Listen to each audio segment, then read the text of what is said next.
Hello, fellow architects and faithful followers to the stream. Adjust myself here a little bit. I'll be doing that a lot, like I usually do. So, welcome everyone. I thought I would change the background. I haven't done that in a while, probably about a year. And considering that music I've been playing recently on the streams, I figure, good time to change the setting. Maybe I'll change the background again at some point, but so soon. But I wanted to kind of be more of a cafe setting. That's pretty nice, I think.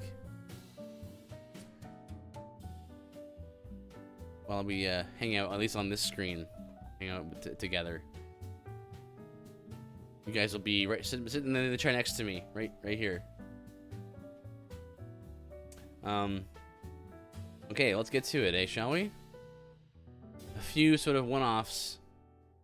Beginning the night with oops,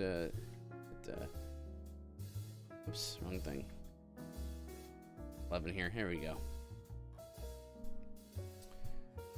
Let's start off with looking at some of Got Fuzz's tweets.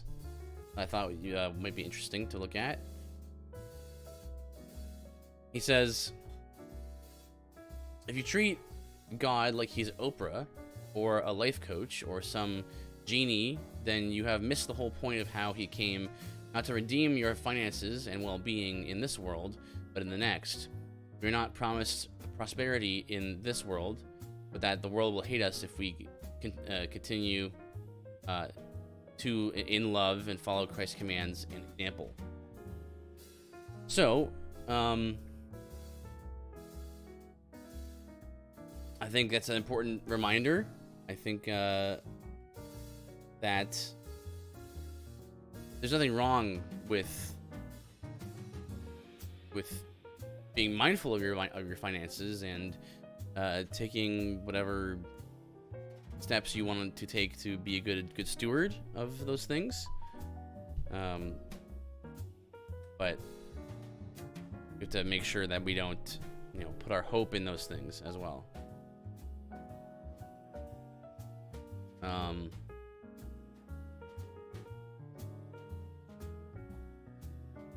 Good day, Matthew. Good evening. New streaming night. Just this weekend, because I was not able to stream yesterday. I was busy doing some landscaping stuff around the house, and it went pretty late. And good evening to you, Sama.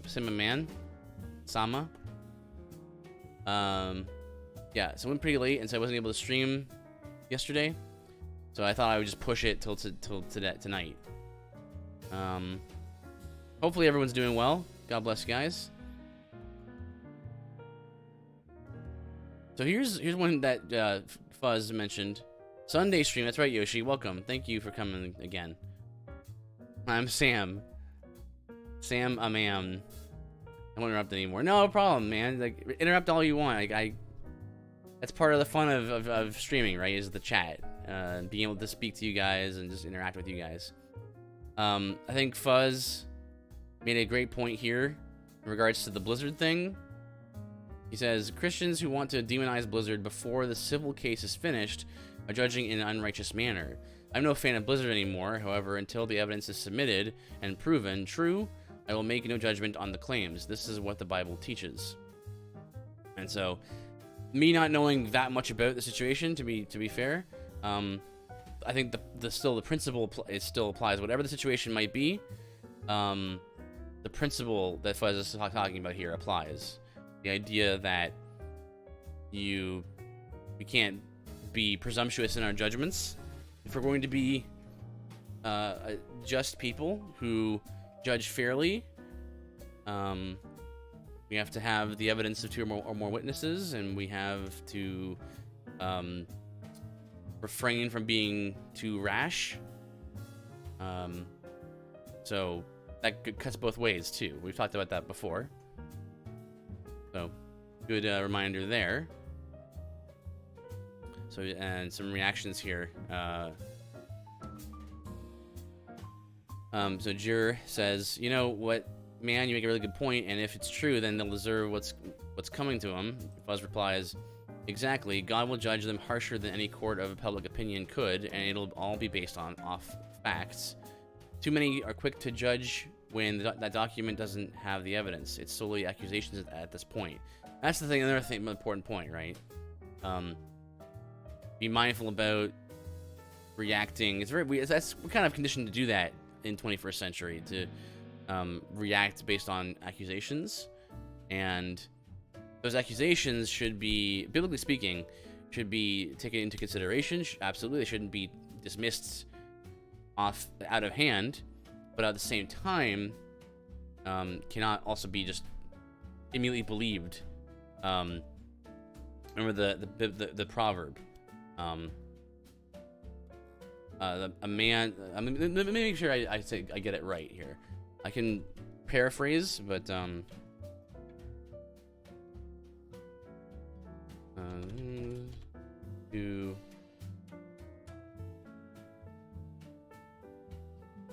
so right, Proverbs 18:17. Let me see the NASB version here. That's my preferred version. Over here. The first to plead his case seems right until another comes and examines him. So, brilliant proverb about the human experience, right? Whenever you hear, the first thing you hear is your tendency is gonna be, that's probably that sounds right to me. Like, that makes sense to me. That's why you have to have a defendant and you have to have a prosecutor, right? And you have to balance that. So, great point there. Okay, next. So, Michael Foster, this past week, basically talked a bit about, what was her name now? The Olympian who said she,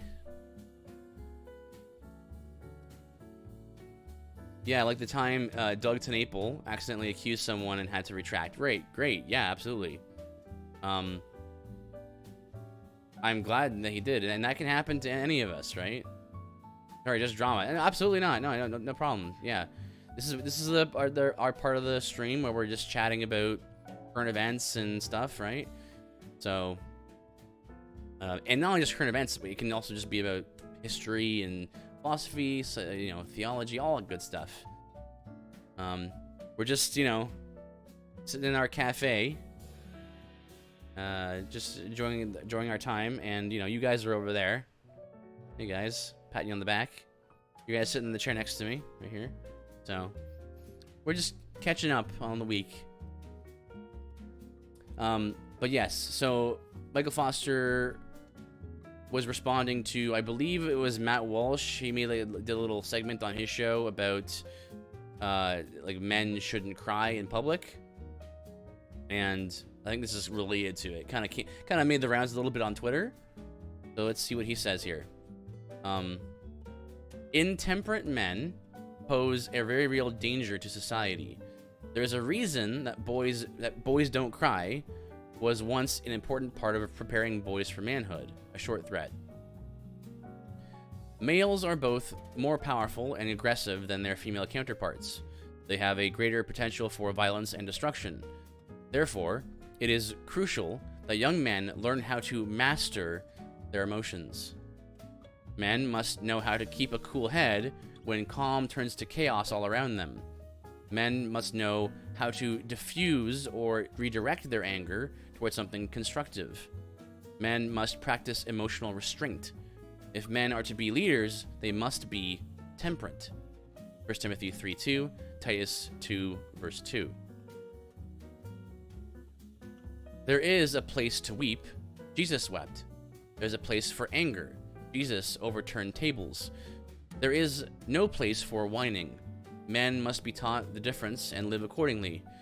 More emotive men will mean more destruction, not less.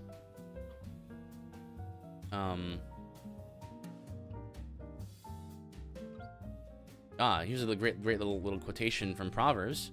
He who is slow to anger is better than the mighty, and he who rules his spirit than he who takes a city. Because when one rules when one rules their spirit, they're able to act in a way that would take a city. You know, the temperate, the controlled, are the kinds of people who can rule and take a city properly, right? And this is a very important point too, because this is where the idea of you know boys don't cry kind of comes from. It isn't to say, and as he mentioned in the end there, right? There's a place for weeping, and Jesus was the ultimate man, right? The perfect man, of course. And he wept. So it is not as if it is just off the table completely. It is somehow just immoral at a principle, but rather, and this is something that they used to tell boys, right? Like you know, boys don't cry, right? And what that was, just from a historical perspective and a linguistic perspective, was a simplification of what he's stating here, right? Men must harness and temper their emotions, right? So it isn't as if that you don't have emotions, that you shouldn't show emotions, and showing emotions is unmanly. It's that telling you want to instill in young boys the idea that, like, hey, like the subtlety might be lost on you, like to know when to cry and when not to, and all that. So just for simplicity's sake, just understand that boys should try not to cry in public. And I think that's what Matt Walsh was trying to get at, was like, he wasn't, again, I didn't actually see that segment, so I can't say, but from a biblical perspective, and as you see here in 1 Timothy 3:2, Titus 2:2, and Proverbs, what was the proverb that he quoted here? This fellow here, Cody Ferguson, 16:32.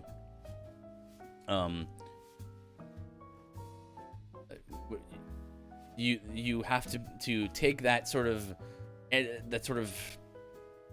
raw energy, that raw passion that men tend to have, boys tend to have, and harness it and channel it and direct it to achieve things and to work at things. And you don't really get better men by being overly emotional. So that's where the idea comes from. I think it's very interesting to address that. I think Rad Dad also had a similar tweet that I retweeted. I wonder if it's here somewhere. Well, I retweeted a handful of his stuff because he tends to post a lot of zingers, but like good zingers. Yeah, here he is. Rad Dad says, imagine believing the argument against strong biblical masculinity is Jesus wept. So like saying you're conflating like weeping with weakness, or weeping with femininity. There's a time for weeping. I think a friend dying is appropriate, just for example. Jesus, however, wasn't whiny like many men today. His weeping over a friend didn't diminish his strength as the Psalm 2 king.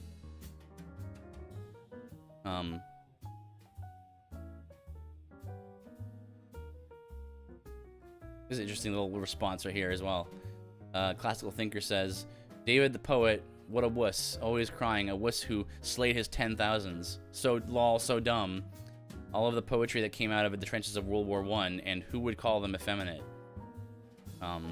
Again, another example, right, where it's traditionally, well, not traditionally, it's thought of in our culture that sort of poetry is an unmanly thing, but David, this man who, remember, this is by God's own description, he was a man of war, to the point where he wasn't permitted by God to build the temple.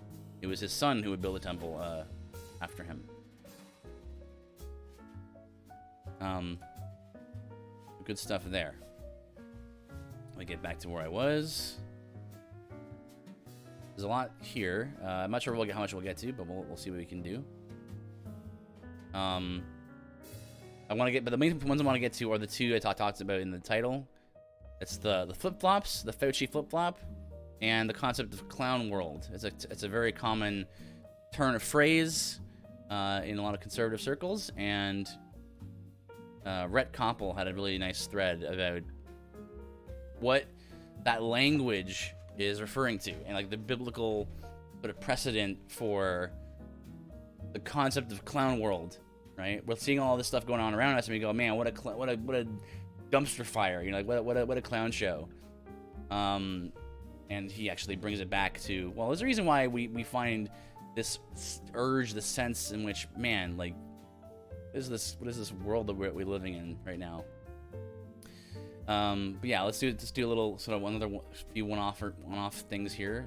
They're all related things a lot of times, but the Leonidas says, literally anything can be done under the pretense of public health, public safety, or the greater good. Anything. The only prerequisite is fear. Ask Japanese Americans about what happens when fear is permitted to drive public safety policy and individual liberty is discarded for the greater good.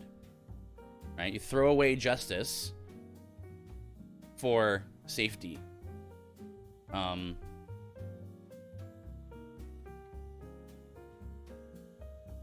that can be seen in all of the crazy protests and, well, not the protests, but the crazy reaction to the protests that are happening in France, and I think it was Berlin today. The protests happening in Australia. The way that the SWAT teams and the cops are treating, seemingly, based on the footage that I've seen, the way that the authorities are treating what seems to be innocent protesters is really overboard. A lot of physical violence happening there. Shadeless gave his input here. It just doesn't sit right, folks. It doesn't sit right at all. And this is in response to this video here. So this is I believe this is the Israeli president. I respect different views, but there's a time and a place in which the discussion needs to stop is in relation to the vaccine and is our very lives. The science is unequivocal. The vaccines work. They are effective and safe, almost completely for young people. For the older population, they're effective, but not enough. Over 1 billion people around the world have already been vaccinated. Dear citizens, those who refuse vaccines are endangering their health, those around them, and the freedom of every Israeli citizen. They are endangering our freedom to work, the freedom of our children to study, and the freedom to hold celebrations with family. Those who refuse vaccines hurt us all. Because if all of us were vaccinated, we'd all be able to maintain daily life. Israelim. Hang on a second. I want to just pause there. There's a lot of danger in turning the people who don't want to get vaccinated, and I am pro COVID vaccination, but I'm against mandated stuff like forced vaccinations and all that kind of stuff. But we don't want that, a repeat of history. But it's very dangerous for anyone, let alone the president of a country, to start to use rhetoric to equate the people who don't want to get vaccines with the problem. Like, these people, the problem is, it's not, China, it's not the Wuhan lab of virology. No, it's their problem. It's the fault of your fellow citizens. There are some citizens who are not doing their part, and if only they could get a needle stuck in their arm against their will, then that would be really great for all of us. The reason why you're still locked in your home, The reason why your children can't go to school and you're trapped in your own home. You can't work. There's that guy over there. That guy over there. He's the reason. Not me. The politician and elites who are forcing you to stay home under threat of fine or prison. Not me, but that guy over there who's choosing to making a risk calculation of his own for himself and his family. It's definitely him. So, you here. While we're vaccinated, we would be able to maintain daily life. But if 1 million Israelis continue to not get vaccinated, this will oblige the 8 million others to shut themselves in their homes. The Corona cabinet decided today that as of August 8th, those who refuse vaccines will not be able to go to the cinema, the theater, the synagogue, the amusement park, the soccer game, or any activity with over 100 people, indoors or out, unless they bring negative results from a coronavirus at their own expense. Yes, they will bear the costs of the tests. There's no reason why the taxpayers and people who have carried out their civic duty and have been vaccinated should finance tests for those who refuse to get vaccinated. Regarding flights, people who have been vaccinated will be able to fly to the clean countries and return. After they receive negative test results in Israel, they will be exempt from quarantine. But on the other hand, those who refuse to get vaccinated will enter quarantine for a week, no matter what country they will have returned from. These actions will help us block the morbidity. From here, I appeal to everyone who knows someone who refuses to get vaccinated. Persuade them. Explain to them that they should not hurt others.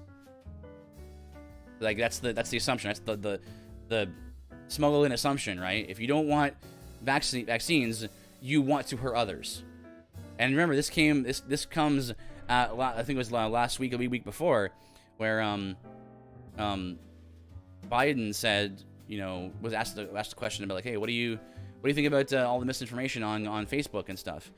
And he was like, it's dangerous. They're killing people. And I said to you guys like 2 weeks ago, I hope you guys can see the danger in trying to change, like using language to be like, wow, there's a certain group of people in our country who are killing people. What should we do with people who kill other people? Like, why would you talk like that about someone who doesn't want to get a vaccine? Like, and this is more of that kind of thing, where it's like, explain to them that they should not hurt others. Like, you should not hurt your neighbor and try to like get them killed. It's like, whoa, you were smuggling in so many assumptions in there about what I want and what I think is best for my family.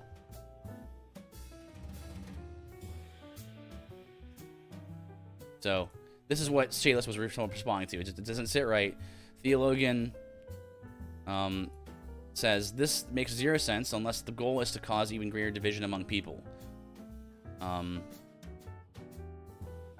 And that's, yeah, never throughout all this whole season have I ever said that I'm against the vaccination. But there's even the guy who I actually retweeted him. What the? Oh, hello, lol. Hello, lol. Hello, Jin Ho Yoon. Thank you for the subscription, man. God bless. I actually retweeted Malone. What's my name, Malone? I'll just scroll down and find it. How's it going? Yeah, no problem. I'm great. Been busy, but I have been enjoying myself streaming, enjoying life.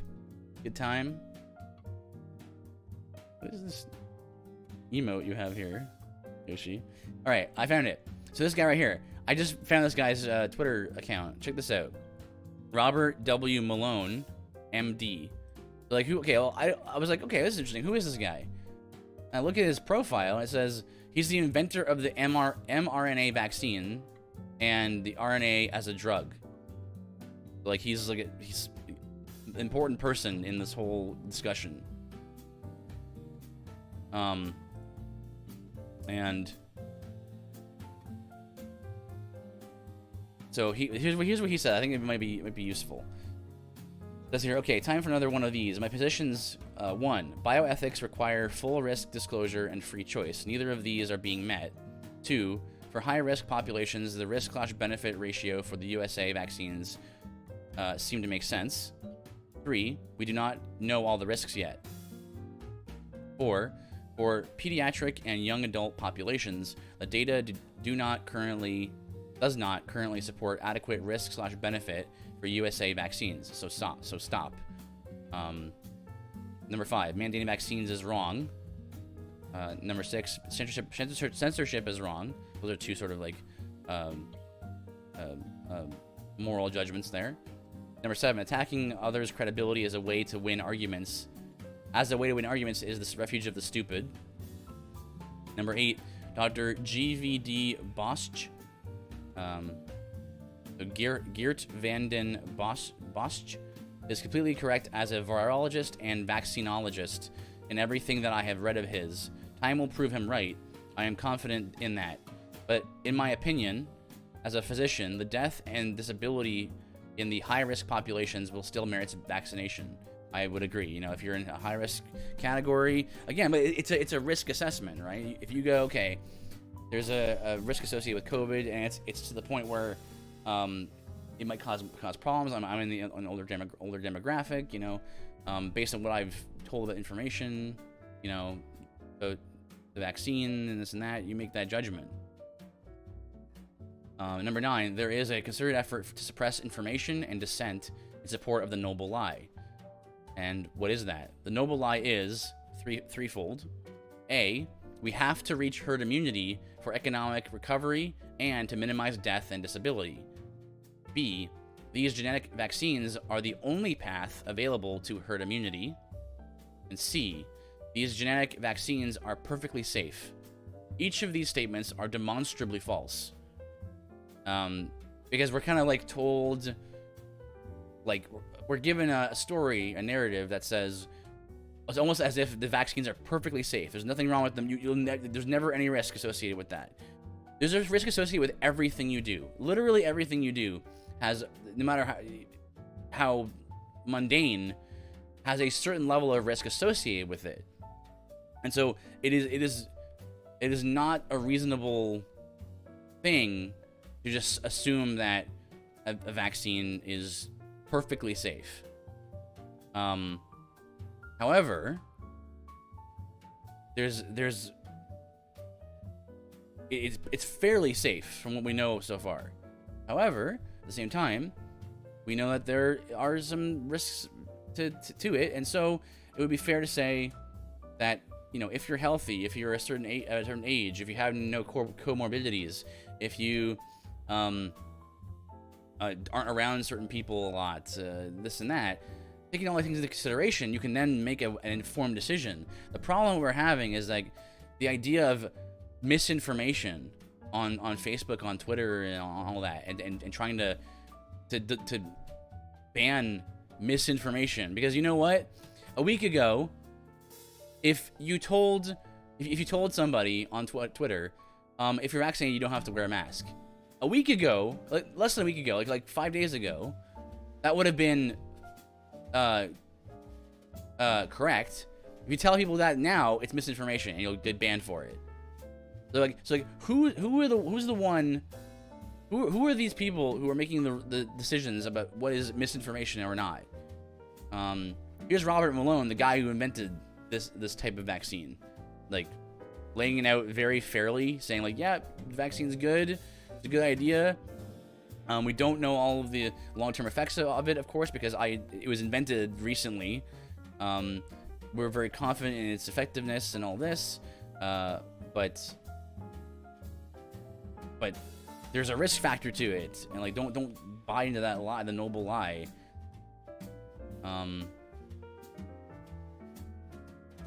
But we have a lot of world leaders going crazy. So we go from here. Let's go to a couple of. I'll hit a couple of things here. Yeah. So we have this one from Michael O'Fallon. He did a few things recently. That's here. Oh, that's a different thing. Never mind. I'll save that one. Right here. So Ezra Levant, he is the publisher. Yeah, he's a publisher for a Canadian news, like sort of alternative media news in Canada called Rebel News. And he has this great video that I thought was awesome about Fauci. Let's take a listen to that and chat about that. Well, they have news in Canada. The one that is not a CBC or CBC affiliate, yeah, those are the ones that we can trust. The one that we pay $500 million a year to tell us government propaganda. Yeah, that one CBC is a less trustworthy. So let's take a look at this, and we'll hear the Fauci flip flop. Right here. To wear masks. You know that putting a mask on and wearing a mask for a considerable period of time has any deleterious effects. There are unintended consequences. People keep fiddling with the mask and they keep touching their face. And can you get some schmutz sort of staying inside there? Of course. You do not need to wear a mask indoors if, in fact, you've been vaccinated. Good that you're vaccinated, but in a situation where you have people indoors, particularly crowded, you should wear a mask. So even if you are vaccinated, you should wear a mask. That if, in fact, you are vaccinated, fully vaccinated, you are protected, and you do not need to wear a mask outdoors or indoors. When the children go out into the community, you want them to continue to wear masks. You know, if you look at children outside, particularly when they're with the family, walking down the street, playing a game or what have you, don't have to wear a mask. The pediatric, the Academy of Pediatric actually makes that recommendation that children should be wearing masks from 2 years old onward. And you're asking now, if your child is a member of your household, can you walk outdoors with your child without a mask? According to that chart, the answer is yes. But the child can't, not to beat it to death. Yeah. Yes, yes. Okay. Because now the CDC says, I mean, I think I've got this right. 1 mask is better than 0 masks. 2 masks is better than 1 mask. But you don't have to have double masks. Is that right? I mean, you know, it became clear that cloth coverings that you didn't have to buy in a store, that you could make yourself, were adequate. Yeah, and adequate. then you want it to fit better. So one of the ways you could do it, if you would like to, is put a cloth mask over, which actually here and here and here, where you could get leakage in, is much better contained. and are you a double masker, Dr. Fauci? It looked like you are. I love that last clip there. It looked like That's a clip that we kind of just wants. It kind of get me memory hold. But science is always changing. It's changing. It's changing so fast. It's like every 5 minutes it changes. Hello, Takuya.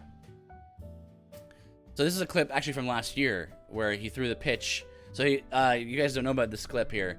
Fauci was throwing a pitch, to like start the baseball season, everyone was really enamored with him at the time. He's wearing his mask on the mound. There's no one in like yards and yards from him. He's wearing a mask on the mound, and he kind of throws it. He throws it really poorly, but as good as I would.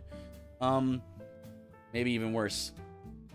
But then when he gets back to his seat, sitting next to his friends, right next to them, he takes his mask off. Now, this is why postmodernists weren't totally wrong. Science seems to be severely influenced by political power. It certainly is. Certainly is. This is why people don't trust like the CDC and the WHO. It has nothing to do with being a conspiracy theorist and tin hat foil stuff. This is your fault. This is the fault of public health. The fault of this kind of messaging. Like, what do you expect us to do? And just not ask any questions, right? Like, does this look like the kind of person, that behavior, does it look the kind of behavior of a person who is actually scared of this virus? You hear all this talk about these people, there's so many, right? Like, you have Governor Newsom from California getting caught at the French Laundry restaurant, right? Yucking it up with his friends, right? You got a bunch of Canadian politicians. You got Jason Kenney of the Premier of Alberta. You got Doug Ford, the Premier of Ontario, and they get caught like going to the cottage. Like, I think the last big incident with Doug Ford was like, he told people, hey, we're in lockdown. Stay in your homes. Don't go out unless you're absolutely necessary. And then like 2 hours later, he went off to his cottage to enjoy the long weekend. It's like, see, you're telling me one thing, but by the way you're behaving, it's telling me something else. It's telling me that you don't really believe what you're saying. And this is another example. Because if you actually were scared of this virus, you wouldn't be behaving that way. Your beliefs affect your behavior. Like your orthodoxy affects your orthopraxy. You know. And this is what I said in response to this right here. This little clip here. This reporter asks, if vaccines work, then why do people who have the vaccine now need to wear masks? And Jen Psaki, the press secretary, says, because the public health leaders in our administration have made the determination. That is a way to make sure they are protected. Their loved ones are protected. It's like, but does the vaccine work or doesn't it work? Unless is it more like a therapeutic where it helps you if you have COVID? Or is it like makes you immune to COVID? And of course, because we're dealing with the coronavirus, and even a cursory glance about how coronavirus type viruses work, I'm not a virologist or anything. I've just done research, a little bit of research. Because it's a coronavirus type virus, you're not gonna get like inoculation, right? I think a lot of times when people think about vaccines, they think about inoculation. They think like measles or mumps or something like that, where a malaria, or generally speaking, once you get a vaccine to it, you're like immune to it. You're immune to that disease. Well, the way coronaviruses work, they mutate quickly. This is why we have flu season, right? We have flu season because flu virus mutates, right? So this is going to be my prediction. Slowly closing in on the 18th month anniversary of 15 days to flatten the curve. Whatever happened to flattening the curve? I know exactly. 15, just don't worry, Seal. 15 days to flatten your freedom. That's fine. So my prediction is that this is gonna coronavirus. We didn't have flu season last year. Wink. Yep. You look at the numbers. We didn't have a flu season last year, and the CDC themselves even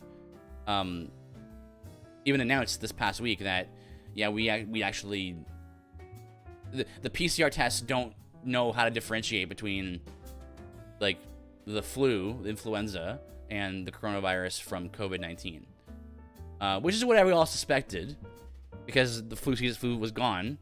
So it's not conspiracy theory stuff. It's just trying to think logically. Like, well, every year we have flu in the flu season. Where is it this year? COVID comes out. It's like new on the market, COVID-19. COVID happens, right? And it's like, what happened to the flu? It's like, well, just use your brain. That's the way it feels, right? That's why I said what I said here. Why is the answer to these sorts of questions always boiled down to because we said so? Like, it's like we're not allowed to think for ourselves and come to our own conclusions based upon different facts and information. Wait, you mean the flu, which is of the same family of virus, could test as COVID? Right, yeah. You mean COVID is basically the flu, just a little different? It can affect people in a much worse way. So it is a variant. It is a type of coronavirus, which is what the flu is. Flu usually is the same type. So it doesn't mean that it couldn't be more deadly than the flu, but it means that the symptoms that occur in a person are similar because they are similar virus. But the point is like, there's a reason why we have flu seasons, because it's an endemic. That means that it's a part of just the environment. It's part of the experience of flu season and winter. Like right now we're in a lull because flu is because flus don't really propagate much in the summer. But come this winter, we're gonna have to decide as citizens of our countries what we're gonna do, because it's guaranteed that we will see a spike in COVID cases because it's going to be flu season, and every kind of flu propagates in those seasons. So you're going to have a spike and around a smaller spike relative to the other one. You have a spike in around October, November, and then it lulls for a bit, and then you get another spike in, I believe it's January, February. Late January, February, around there. Those two spikes happen every year. And of course, none of us knew this until the past 18 months. Heck, I didn't even know that people died of the flu. I thought it was like the cold, right? Where you didn't really die of it, or if you did, it was very, very like exceptionally rare. Like, well, no, actually, 60,000 people die of the flu every year, in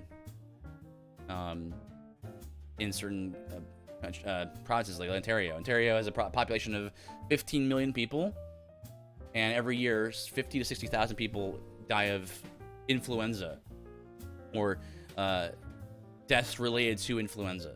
Influenza. Wait, citizens are supposed to get a choice? Well, supposed to.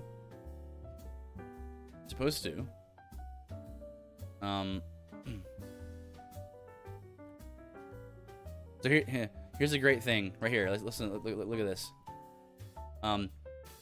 So Gnome, I don't know who this is. Neon Taster says, if national vaccine passports become a thing and are still a thing in 2022, will you be required to present them in order to enter a polling place? Good question.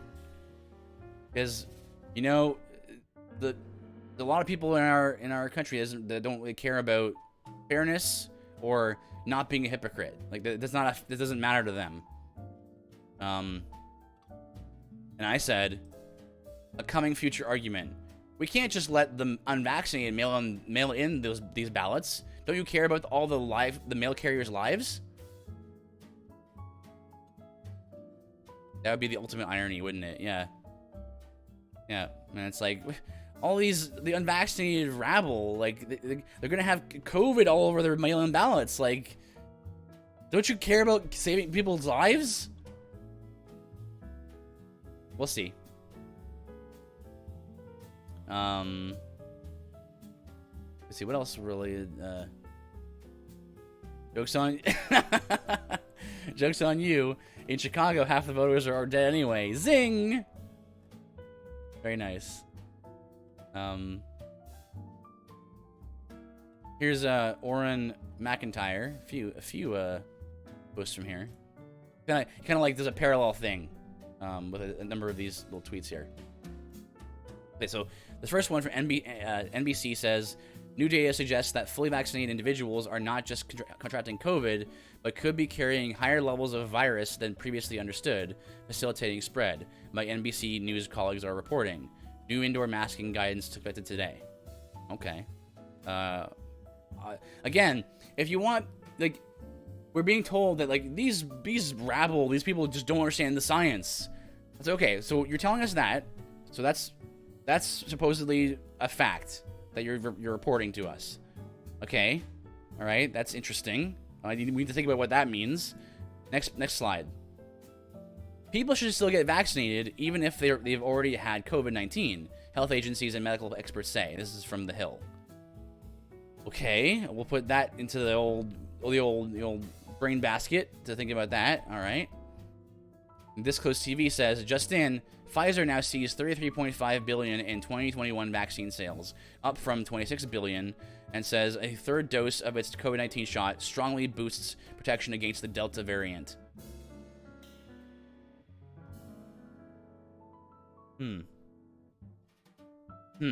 Oh, okay.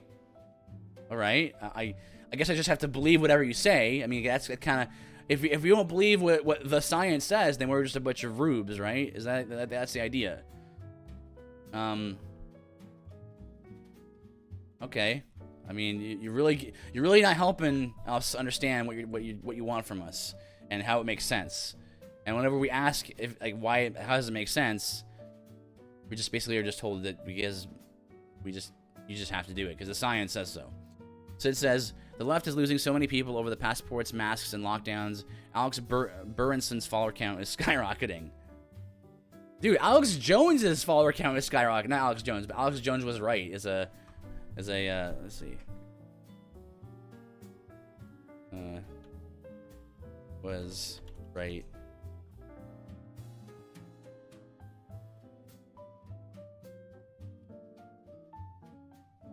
Yeah, here it is.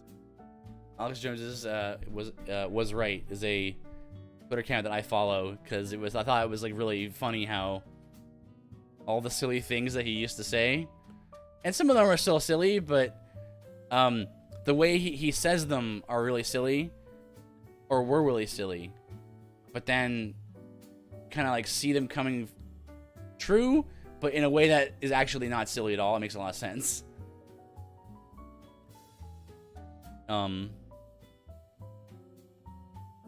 Alex Berenson is the center left-right personality who is challenging the media narrative on COVID. He's a good follow, honestly, not bought by the media. Alex Berenson, you say, eh?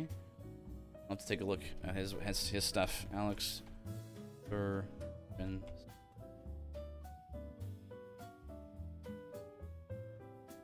No, I do not follow him.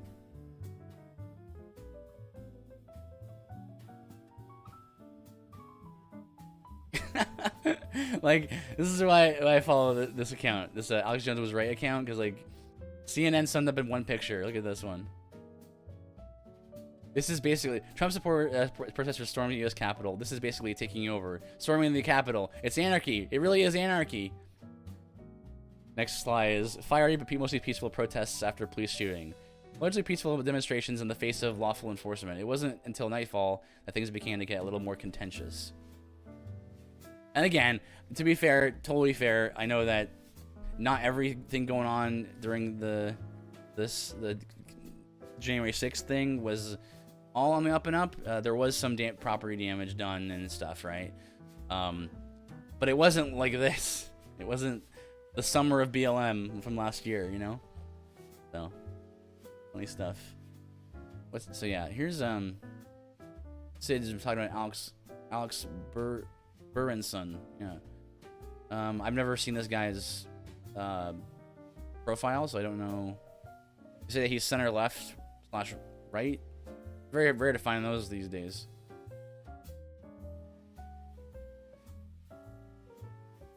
I thought this might be a deep fake. Nope, it's just the old science from May when Fauci and the CDC thought dropping mask rules would get people to be vaccinated, and not to be confused with the new science from this week when they realized they were wrong. Science.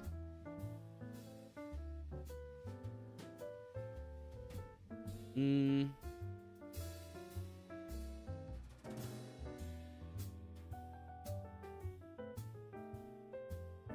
York Times says the Delta variant is as contagious as chickenpox and may be spread by vaccinated people as easily as the unvaccinated. The internal CDC report said. Then Alex responds, because science works, vaccines work.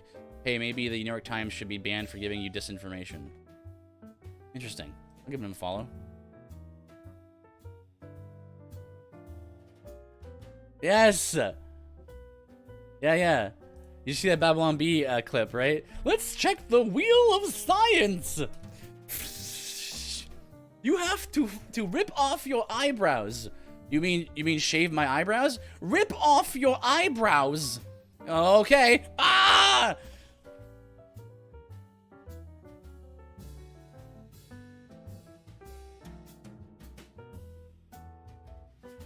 Okay, so anyway, there's a whole. I feel like every week it comes up, right? Because like it's always something new. It's some crazy thing there. What? You haven't seen that?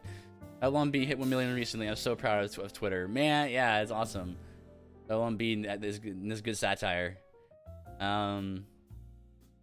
Check this out. This is again related. It's funny how all this stuff is kind of related, right? I know it can get kind of tedious sometimes to be like, guess what? We're talking about a little bit about, you know, COVID again. It's like it's such a huge part of our lives right now, and so it comes up in the news, and it's related to things. Like for example, this one right here from Disclose says, just in, Sindh government imposes a lockdown in the second largest province of Pakistan from tomorrow. Asks the National Command and Operations Center, the NCOC, to block SIM cards and social media accounts of unvaccinated people. I don't know if they've actually gone through with that and stuff. It's just I don't know.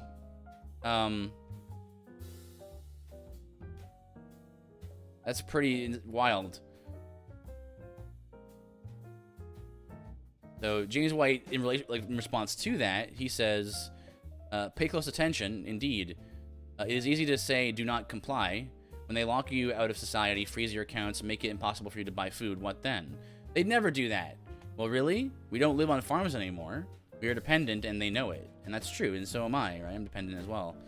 I'm trying to do what I can to not be quite so dependent, but." Certainly. It's a pretty wild story there. Liam, hello. Welcome.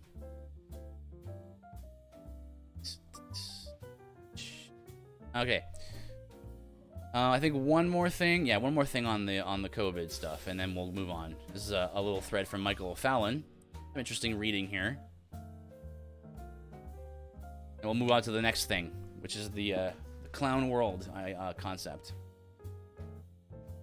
Good morning, CDC Director. I'm still wondering how we know that it is the Delta variant that is exponentially replicating across our nation, as there's no test for the average person to differentiate between old-fashioned COVID-19 and the Delta variant. Because that's a very interesting thing there, Seal. Don't be dependent. Seize the means of production for yourself. And I get what you're getting at. And yet that some of the language there reminds me of like the French Revolution. And what we don't really want ultimately is a French Revolution. We want the gospel to go out, right? And you were just joking. You were like half joking there. I get it. But it's a good point to say. We don't want another French Revolution. We want the gospel to go out, Christ to save sinners, the Holy Spirit to move on people, and a revival to take place. As that happens, then we can come back from these things. As we are a nation who, once again, fears the Lord, that's going to be what will actually be solving our problems, you know? And we definitely won't get very far by just causing revolution. But certainly, with how divided we are on so many things, so many key things, it's very difficult to imagine going along as we were going along. Jesus himself, right, said, a house divided against itself cannot stand. It is just not within the nature of anything.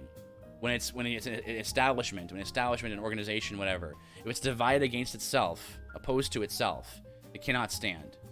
And that, I think, applies to a nation, a country.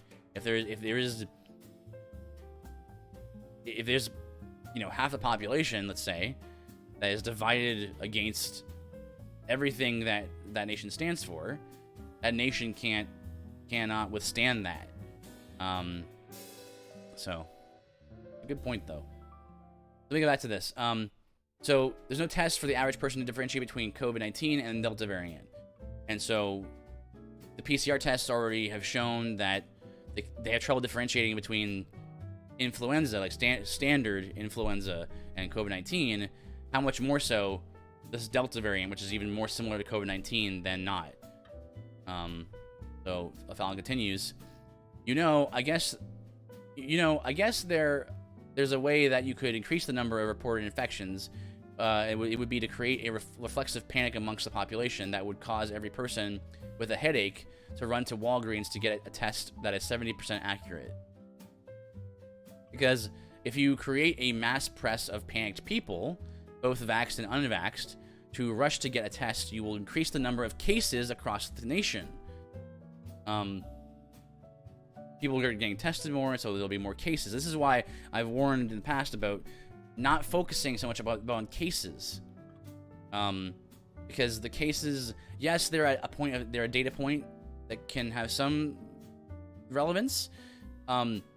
Can't use that number of cases to give you a picture of how deadly the virus is, because, like, oh man, there's so many cases. Yeah, but if 99% of those cases are not serious or even asymptomatic in some cases, then you haven't gotten a proper sense of scale for how deadly it is. So you need to be looking at hospitalizations, or even better yet, deaths, to get a sense for how deadly this thing is. Then those inflated numbers will cause even more panic and a greater increase in positive cases. I guess this falsified use of reflexivity wrapped around a fertile fallacy will help to create the leverage you need to demand vaccine compliance and a possible mandatory lockdown. Brilliant. Think of all of the ways that you could shape and mold public policy.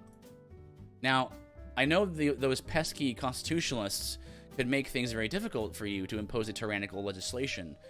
The good news is that you have thousands of corporate partners associated with the WEF, the World Economic Forum, that will impose these draconian policies for you. With not even a stitch of scientific, verifiable truth, major corporations will gladly begin putting the squeeze on citizens across the nation.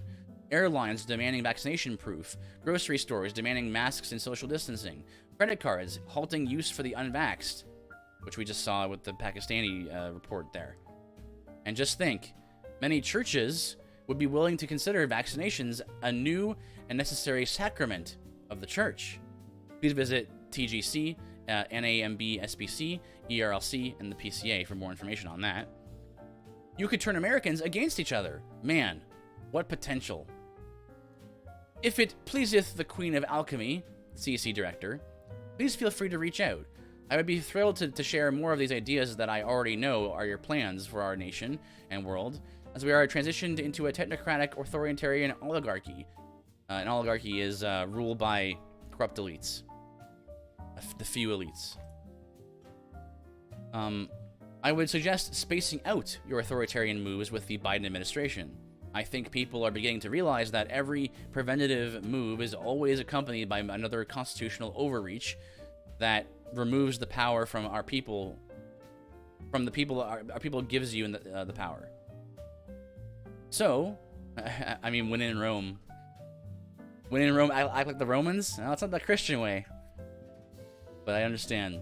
So, as you create the unconstitutional mandate for everyone to take a risky medical procedure, and again, we can have a discussion about how, at what point is it a reasonable risk to take, and this and that. I think that, again, I want to reiterate clearly that I think the vaccine is a good idea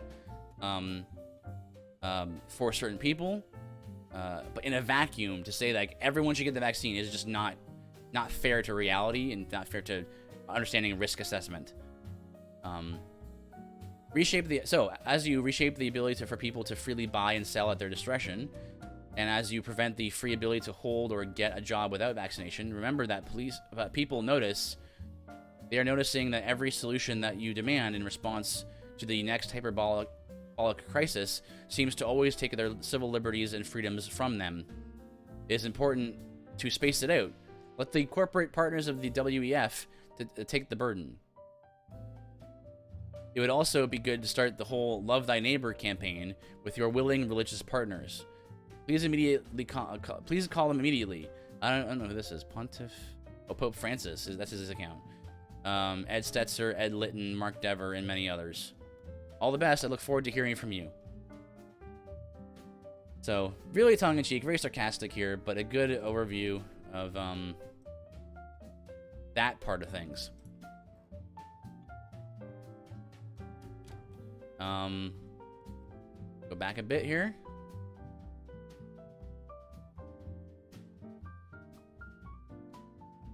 I want to cover the Clown World thing right here.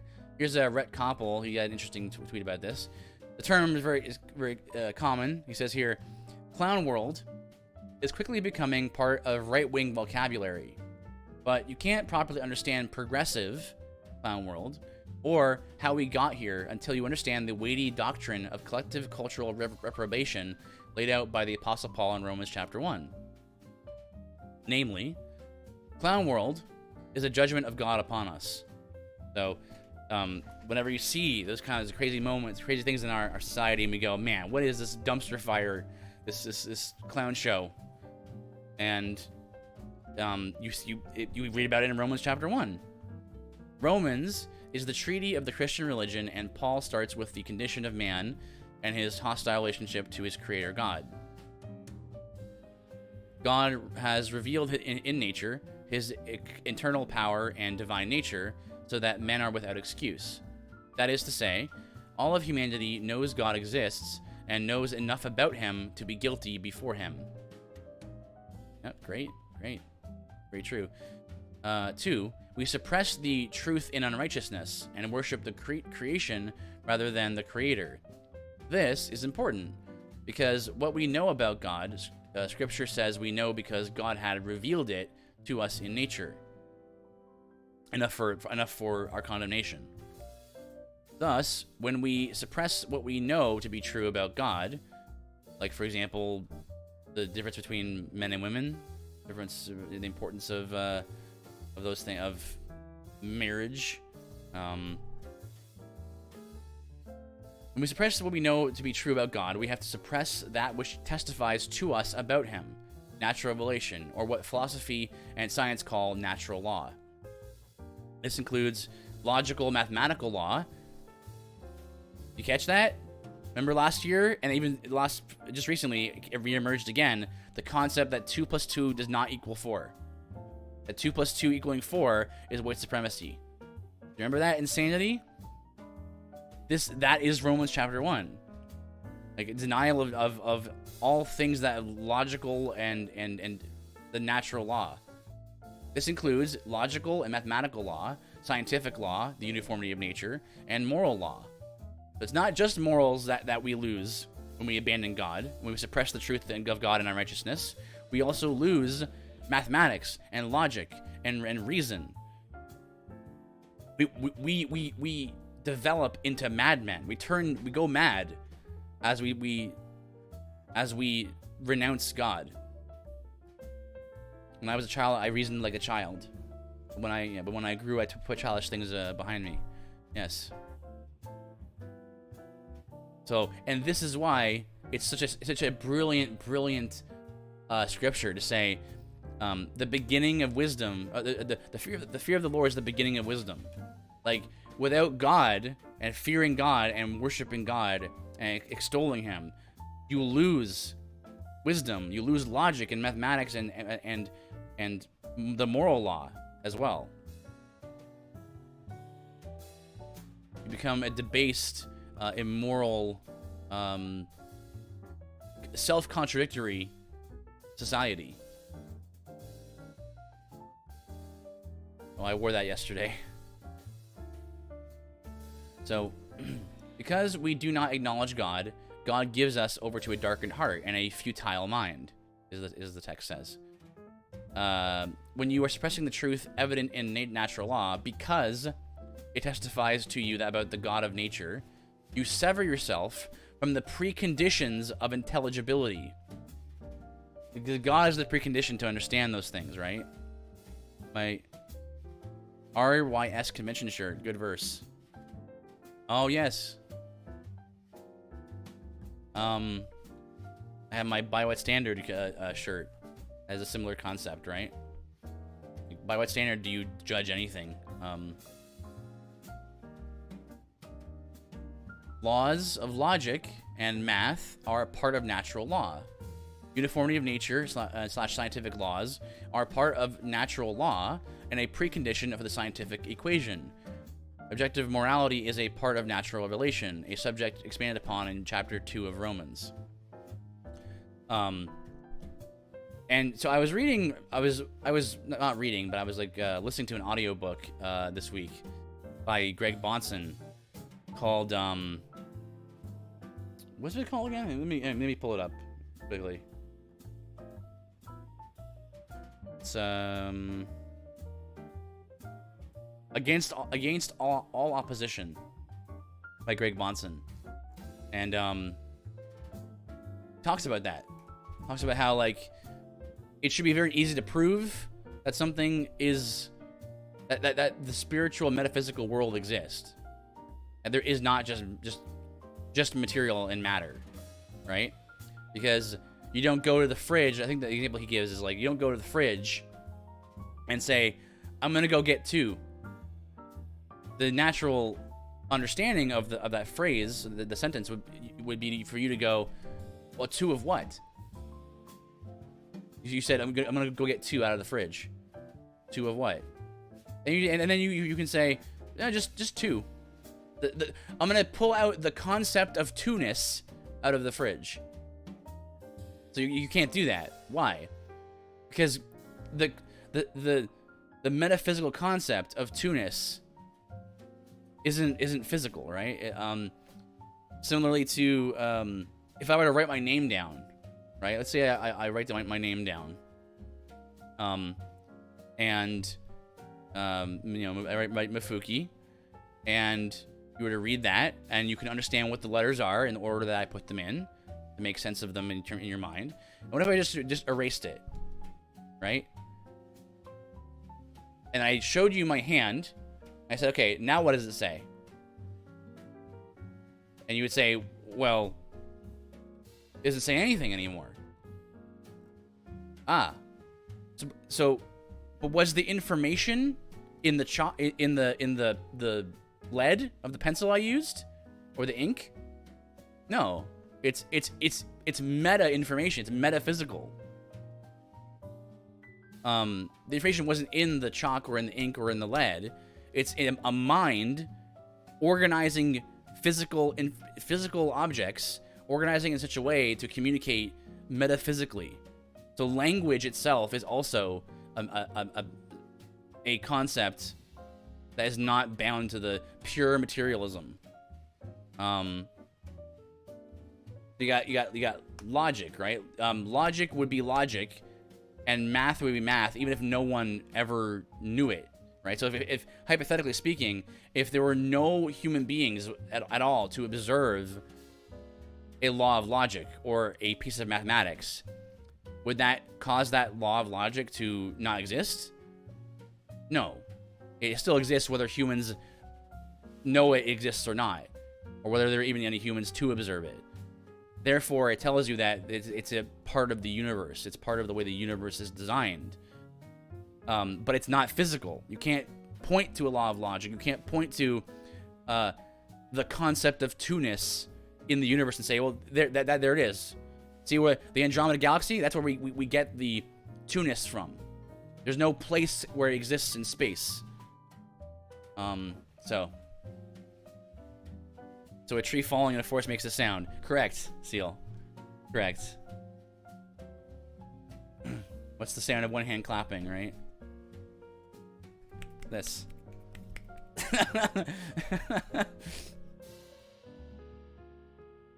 So yeah, it's super important lesson there. He continues.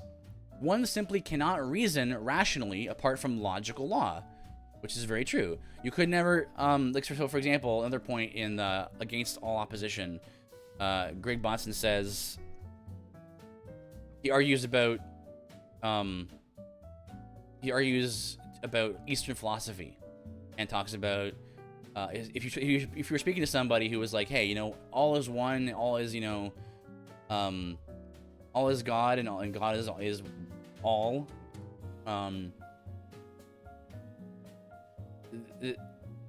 The problem is that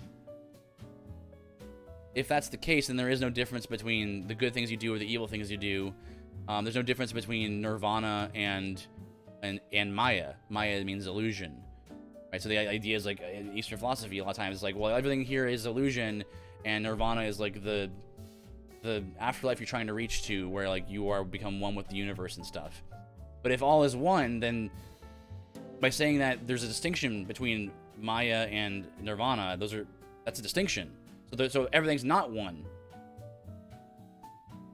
One is a band from Seattle. You're not wrong.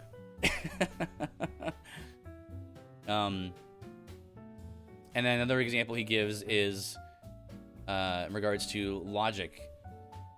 In Eastern philosophy, when you approach them, you might say, so you believe in logical contradiction, and that's also just reasonably true. It's like, yeah, I mean, there is no truth, real ultimately. Like you might hear, oh, there's no truth at all, and it's just, different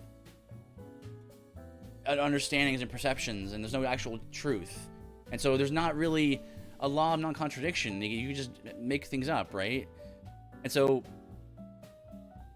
at any point, if they make a statement, a truth statement, like saying, well, one, it's important for one to reach nirvana. You could just easily just say, and therefore you actually believe it isn't. And they would say, what? No, I just said, I believe that it is important to reach nirvana and to get away from Maya. And then you could just say, so you do then. And then they'd be like, well, no, I just said, so they get frustrated at that because like you're just saying the opposite of what I'm saying. Like you're literally saying the exact opposite of what I'm saying. Exactly. Because you just told me that everything's all is one and nothing really. There's no law of non-contradiction. So I literally am just doing what you told me to do.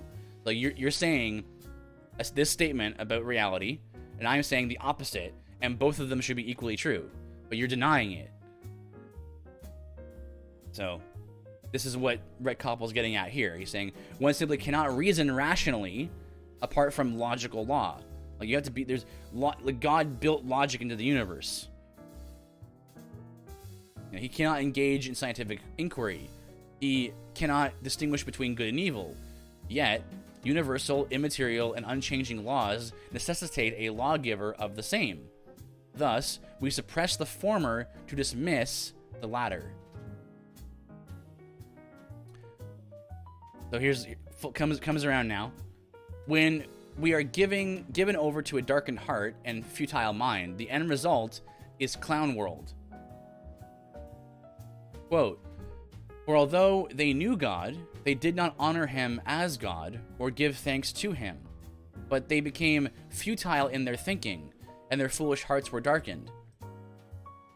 Claiming to be wise, they became fools, clowns, and exchanged the glory of the immortal God for images resembling mortal men, and birds and animals and creeping things. Therefore, God gave them up in the lusts of their hearts to impurity, to the dishonoring of their bodies among themselves, because they exchanged the truth about God for a lie, and worshipped and served the creature rather than the Creator, who is blessed forever. Amen. For this reason, God gave them up to dishonorable passions, for their women exchanged natural relations for those that are contrary to nature. And the men likewise gave up natural relations with women and were consumed with passion for one another. Men, so like, go back a little bit here. So notice that this is the way the Bible frames this, right?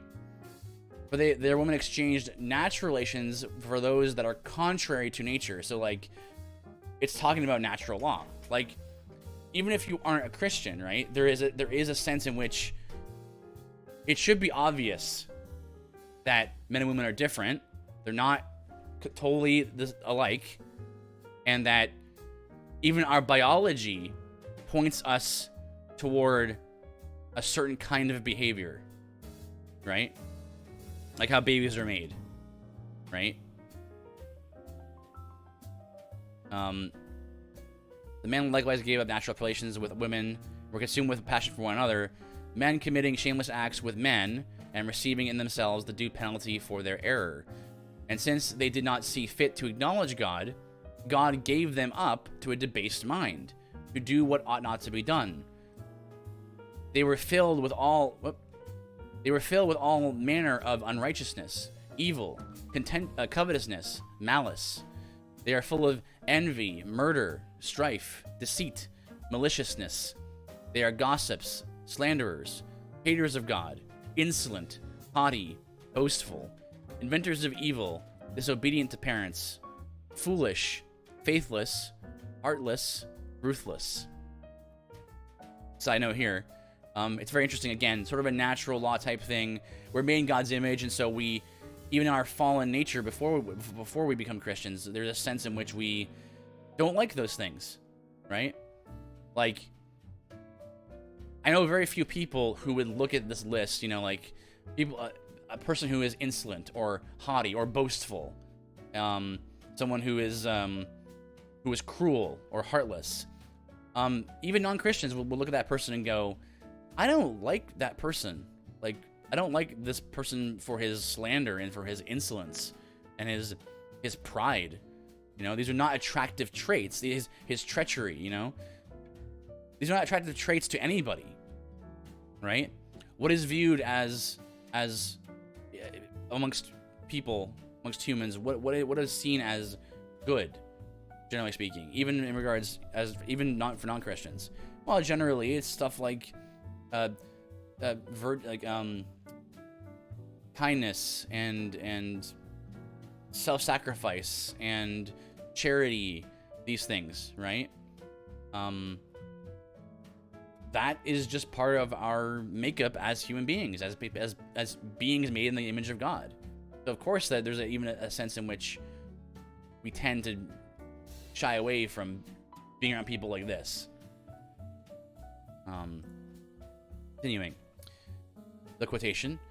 Though they know God's righteous decree that those who practice such things deserve to die, they not only do them, but give approval to those who practice them.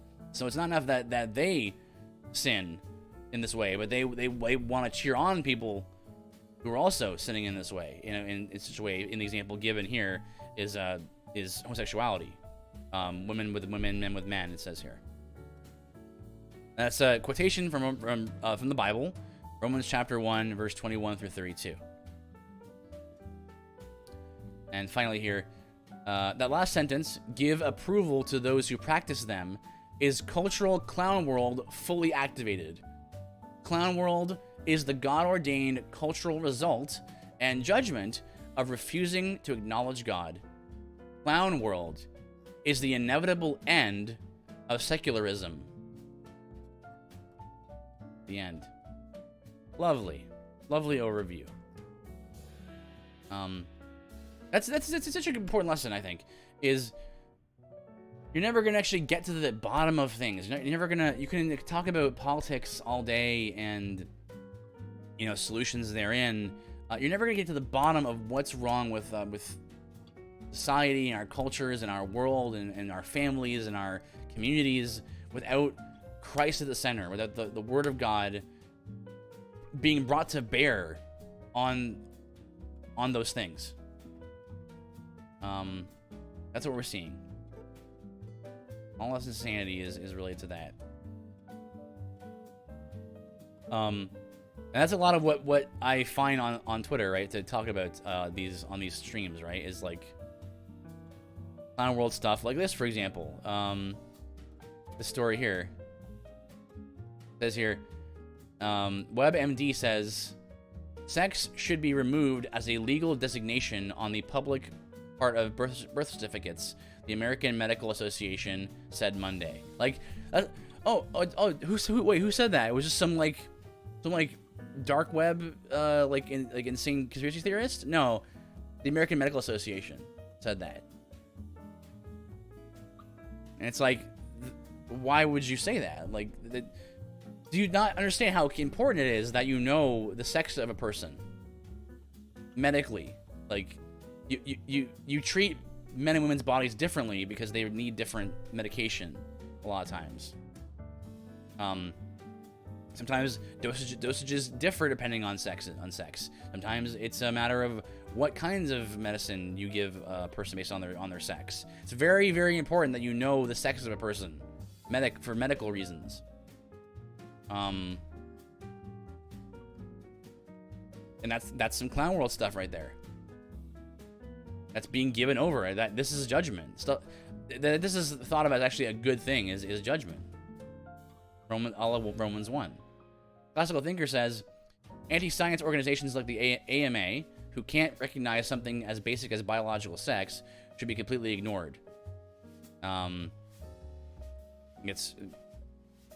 He brings up a good point. It's like we're constantly being told two stories at any given moment. We're being told to constantly flip-flop and just believe whatever we're told, even if it's contradictory, right?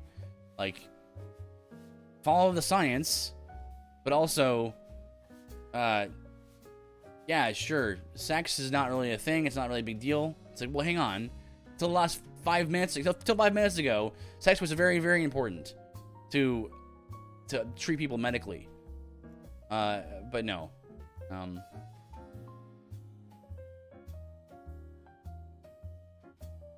Here's one from, here's a quote from Francis Schaeffer, but Wade Stotts. Well, actually, I believe, the audiobook that I was listening to, he actually does he's reading it. It says here, Francis Schaeffer said, man cannot make his own universe and then live in it. This is why the world is unreasonable. They're trying to live as if they are the creators and the rule makers. Unreason leads to all kinds of contradiction and pain. I'll talk about how to deal with this in my new video. I recommend that to you.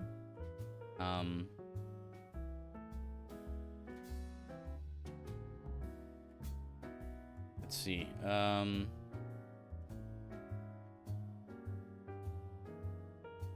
Couple of one-offs. I think I have. There's a Brad Dad tweet here.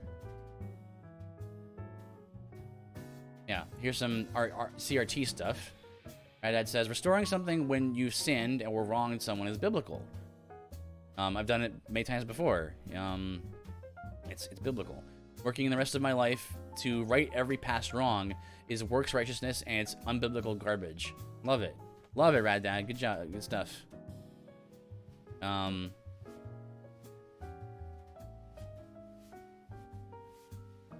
Here's Campus Evangel, who says, when the woke calls you to repentance and you ask, when will I know I've done enough? If they cannot answer you specifically, you know you're entering into a spiritually abusive relationship. Right? They just string them along, right? Oh yeah, eventually you'll have done enough. Let's see. See if I can find that reply I had. Do something that was mentioned.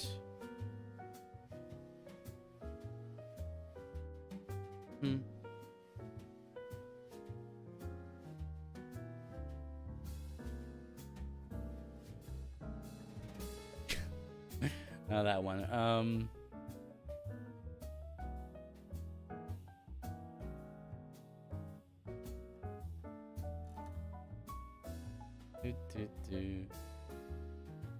Here it is. So it's related to the thing I retweeted there from Fred Butler, but I'll just read this here. So Danny Slavich said, this is in relation to basically the idea that you can,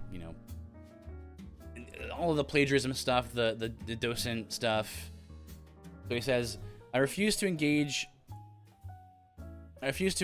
content from anonymous accounts, e.g. woke preacher clips. If you send it to me, I won't watch it. These anonymous accounts are making social media more toxic. Be brave enough to put your name on stuff. Okay, so I said, well, I found this from Social Justice Archive, our Boniface option, and he said basically what I was gonna say. So I just retweeted that. He says, there are a lot of bad anons, but it is pretty silly when an anon makes cogent arguments and they are dismissed because anon. And then I just added a little thing, aka the genetic fallacy.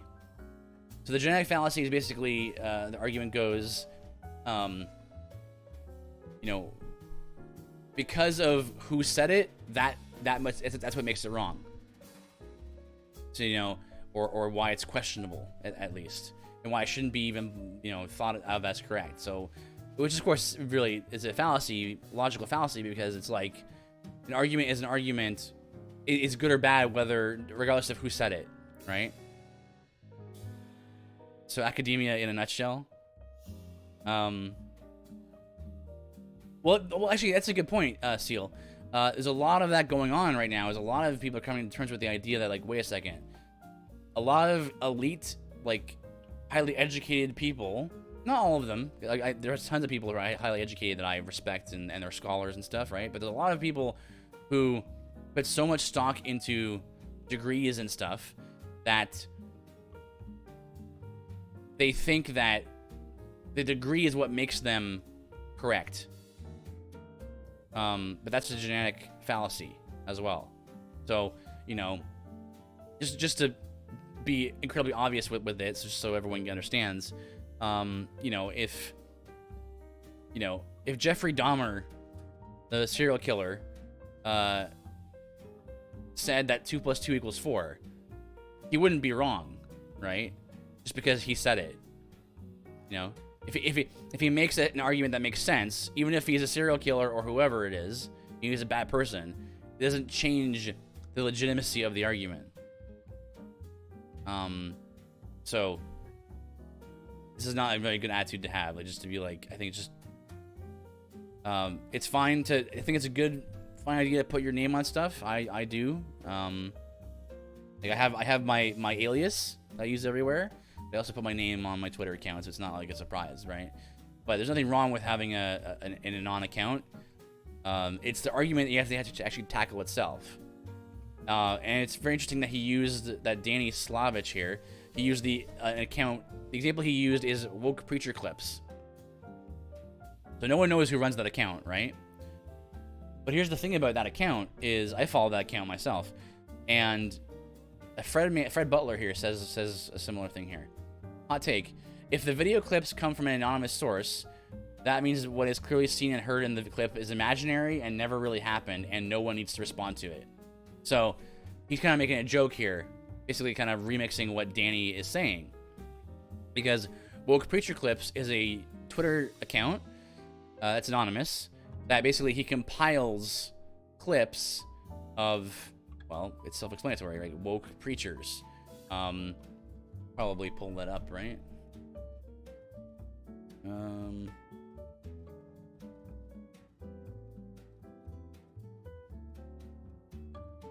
here we go. Yeah. Here's Woke Preacher Clips, and he just compiles the videos. He doesn't post them to zing people. I even actually posted in his pinned tweet here. It says here, new to Woke Preacher Clips, I am no heresy hunter. I'm highlighting moments of error for teachers to reconsider. 1 Corinthians 3:11-15. I occasionally clip obvious heretics to define terms and show the slippery slope. I have fun, and you should too.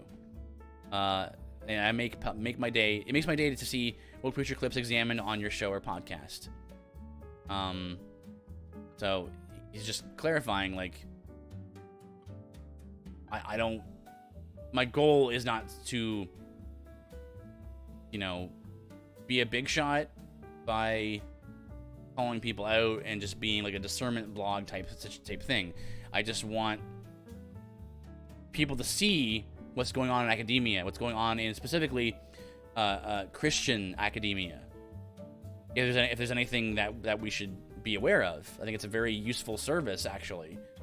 So yeah, there's some genetic fallacy stuff going on there.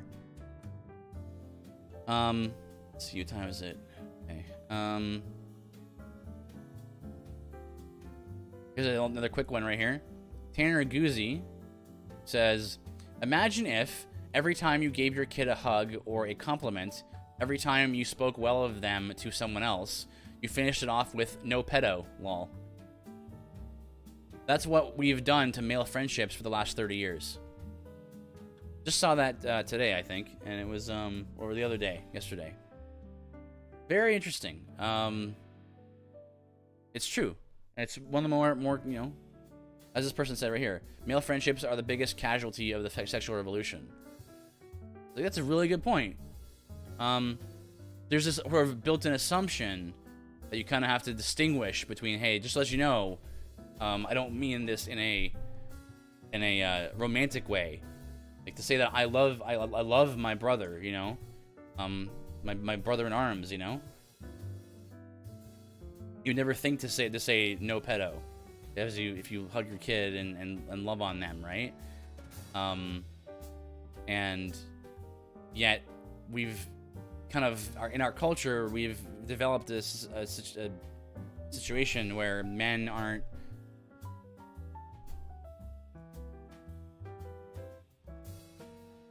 your kid as in parents. Right. That's what he says, right? Every time you gave your kid a hug or a compliment, every time you spoke well of them to someone else, you finished off with no pedo, right? So, male friendships are very difficult these days because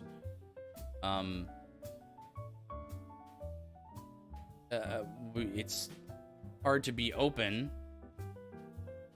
while at the same time it's almost like our society kind of encourages us to be closed off, right, from people, and it's like the worst parts of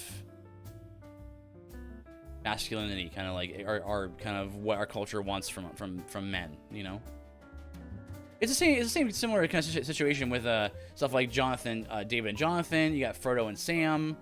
You got what are those two characters' names from Luca? But all, you know, male friendships are seen as so. There's an assumption in every piece of fiction or nonfiction that if two men are good friends, then that must mean that they're homosexual.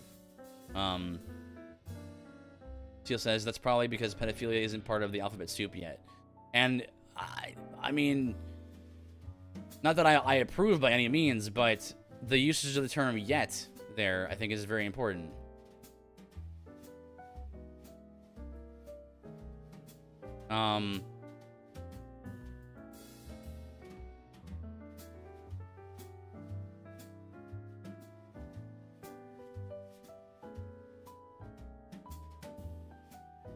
I don't know if I've encountered something like that in regards to parenthood, to be honest. Is that really how it feels where you are?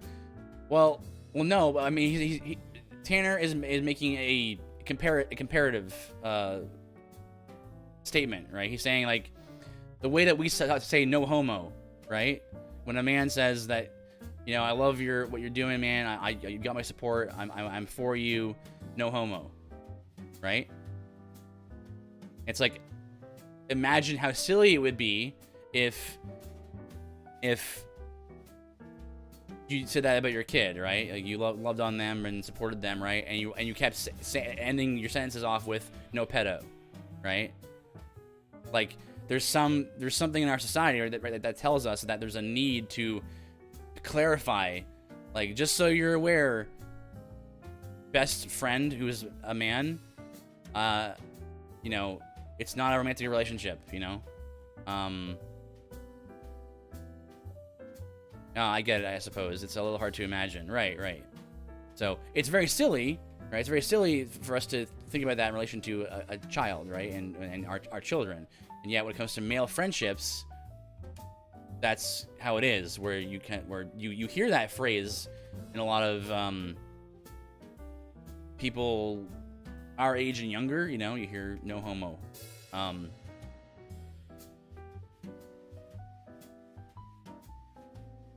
So very interesting little idea, like, thought there. It's like, oh, it's it's troublesome because you see that, right? Frodo and Sam, they must have been gay. It couldn't possibly be that they had a deep connection that was not sexual. And that's part of what the sexual revolution has done to people, is that they can't imagine a world in which you could love someone very deeply without it being romantic, right? You know, forget about, you know, love of you know, storge and filio love and agape love. You know, it's all eros. It's all erotic love. Like, the sexual revolution has made it so we only think erotically about everything. That's what we had to try as Christians. We need to try to avoid that. Try to avoid thinking in that way about just love in that narrow band. A girl I went to college with who was also a history major wrote her thesis on if James II of England was secretly homosexual, primarily due to someone who was her tutor in her seminary at Oxford. Yeah, that doesn't surprise me. Her evidence was letters between him and a very close male friend. That's not... We're looking at that history through our modern lenses, right? Like, we're looking at that going, oh, well, they must have thought like us, right? Why is male friendship so looked down on? No hugs, no closeness. Well, in part, I think, Takuya, it's just there's a sense in which there's a proper and improper sense, right, happening, where there's a sense in which men need to be kind of tough and need to have a hardened exterior, you know, because we do have to try to be as God made us, right? We are to take dominion and to tend the garden and to, you know, as we just reviewed earlier on, like, you know, not cry at the drop of a hat and be a little tougher, right? The deviant form of that is sort of like this false machismo, you know? You should be, like, men should be tough, but at the same time, you know, soft in a sense. So, for example, I'm reading through a book with a couple of guys in my life called A Guide to Biblical Manhood, and we're on this chapter about Job. Now, Job was spiritually rugged. So, like, he was rugged. He was a man, right? But he was not just buff. He was spiritually manly. He was spiritually rugged. What made him rugged? It was his devotion to his God. It was his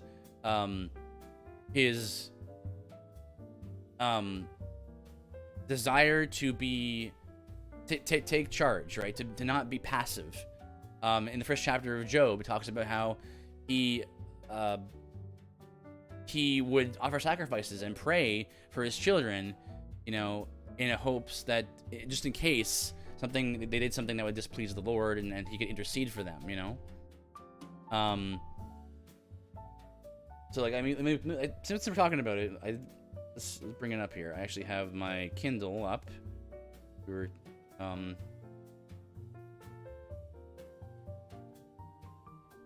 So it says here. Here's an excerpt.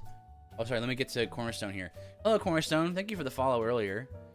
It said it's an agenda from the deep state to move towards a transgender world. Yeah, I don't disagree with that. To rewrite gender in man's terms and instead of God's terms. Yeah, that's right. We live in a weird world. We need a revival. Amen.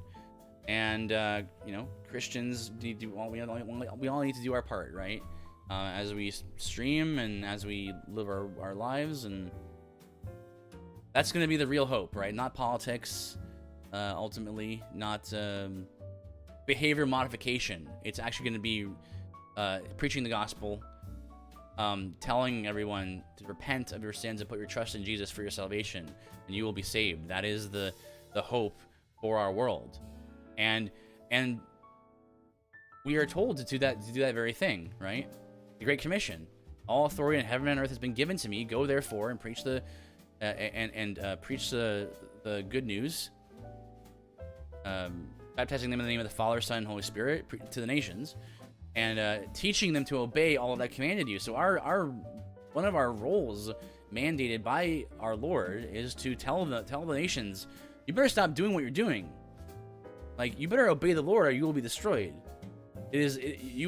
Much like how we talked about the clown world thing, right? In Romans chapter 1. You will destroy yourself if you keep going the way you're going. But let me get back to the male friendship thing. And the maleness, how it's looked down on and stuff, right? So here's an excerpt from the book here. It says, this is a primary difference between secular manhood and biblical manhood. So there's two kind of variations, right? There's that outward showiness of manhood, stereotypical man things, right? Power tools and like being buff, right? Nothing wrong, by the way, at all with power tools and sports and cars and then the whole gambit. Nothing wrong with that in itself, but sometimes that can be used as like a false manhood. Like if you're really muscular, or you have a nice car, or you got a lot of power tools and you like to woodwork and on and on, it sometimes can be used as a veneer or a showy form of manhood. This is what it's talking about here. There's a primary difference between secular manhood and biblical manhood. As Job loses all of his wealth and provision, and then contemplates burying all 10 of his children, think about that. Job had to bury all of his children, all in the same day, right? They all died. There's no indication that he just stuffs his emotions down and tries to act tough. Instead, he tears his robes as a sign of contrition, shaves his head to symbolize the glory departing from his life, then falls to the ground and worships. Satan had to be beside himself. He was sure Job would crack. He had said as much to God through verses 9 through 11. Quote, Does Job fear God for no reason? Have you not put a hedge of protection around him and his house and all that he has on every side? You have blessed the works of his hands, and his possessions have increased in the land. But stretch out your hand and touch all that he has, and he will curse you to your face. End quote. But Job didn't, right? Job instead was rugged. He was manly. He was tough spiritually, where it mattered most, right? It's similar to what Paul says in the New Testament. He says that the working of the body produces some benefit, but the working of the Spirit produces benefit in every way. Let me make sure I get that verse right.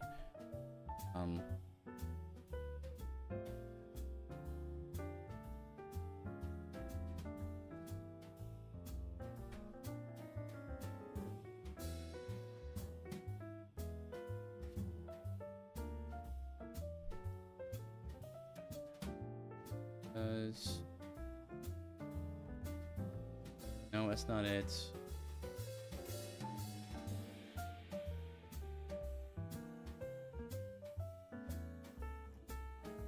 What is the verse?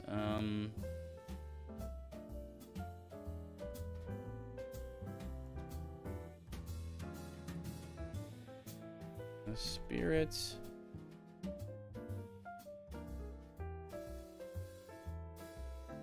Here it is. It's 1 Timothy 4, verse 8. It says, for bodily training, this is the NASB version. Let's pull it up here. See it? Yeah. Verse 8. For bodily training is just slightly beneficial, or some translations say has some benefit, but godliness is beneficial for all things, since it holds promise for the present life and also for the life to come. So it benefits you both in both this life and life to come to be godly. That's what's happening in there with Job. Good stuff. Let's see. Anything else that I should cover on this section of the stream? Oh, Reformed Jedi. Quick one here. Just a reminder that regardless of the craziness in the world, the clown world that we live in, is being judged, the Lord sits on his throne. Fear and division abound today, but rest in the one who not only knows you by name, It also knows the number of hairs on your head and how many breaths you have left.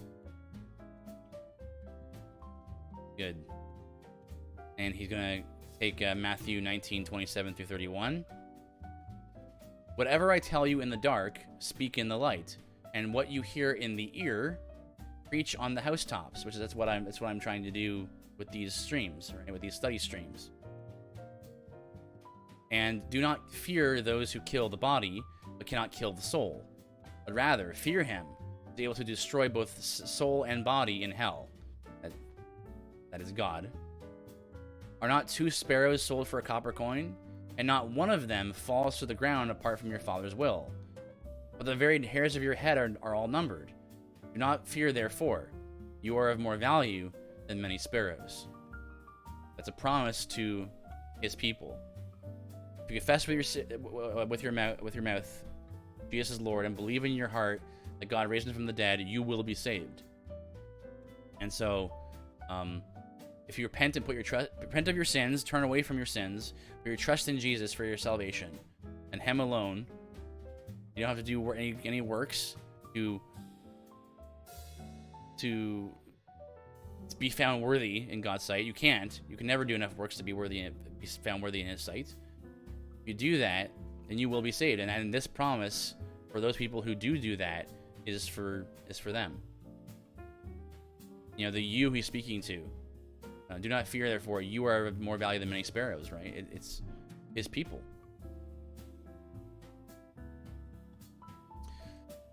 Okay, I think that'll do it for today.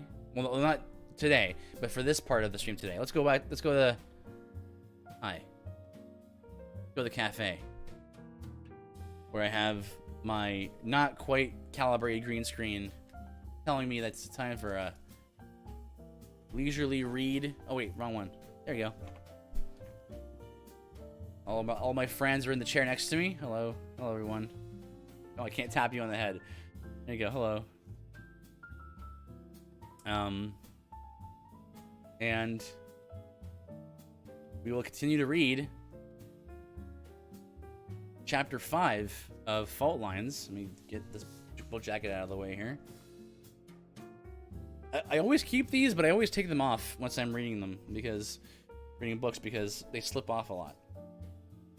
All right, let's get to reading.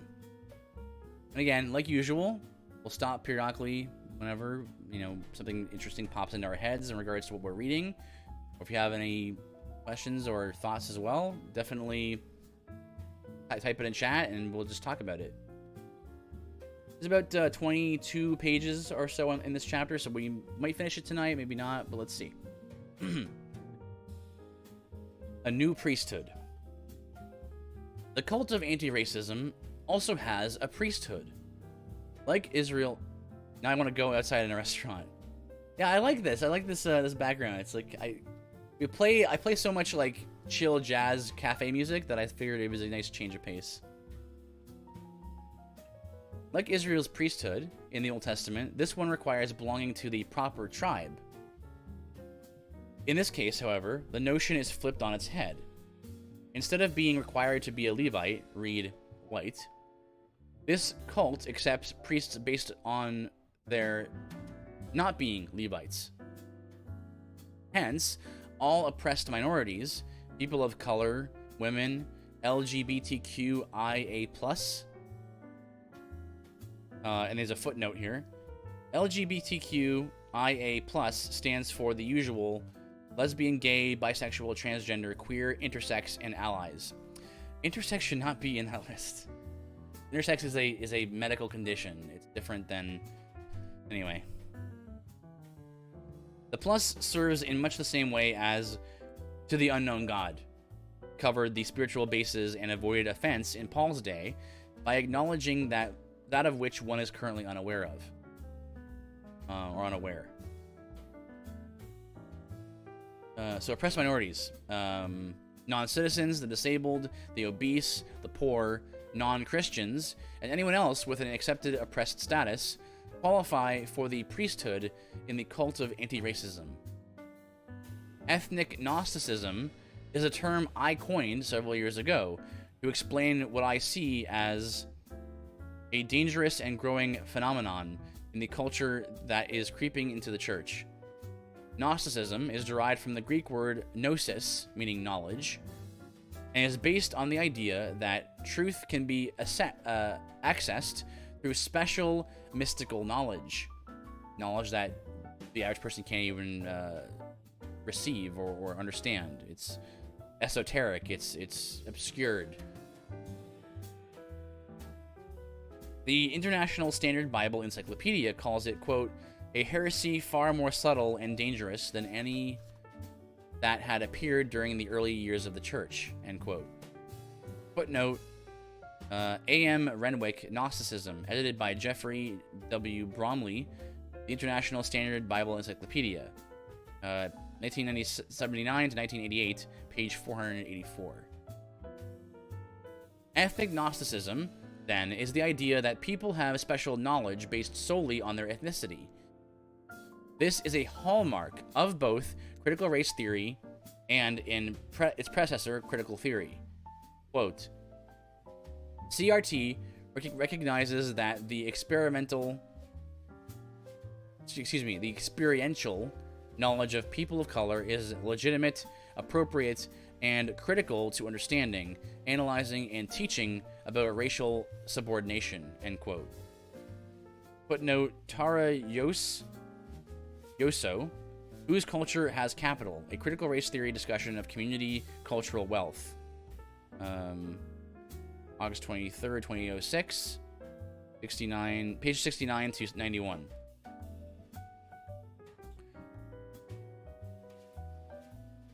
Let's see here. And of course, it says here that she is she wrote for the University of California in Race and Ethnicity and Education.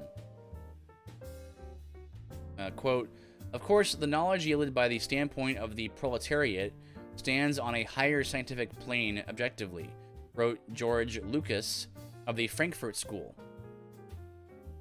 It does not, after all, apply a method that makes possible the solution of problems which the greatest thinkers of the bourgeoisie era have vainly struggled to find, end quote.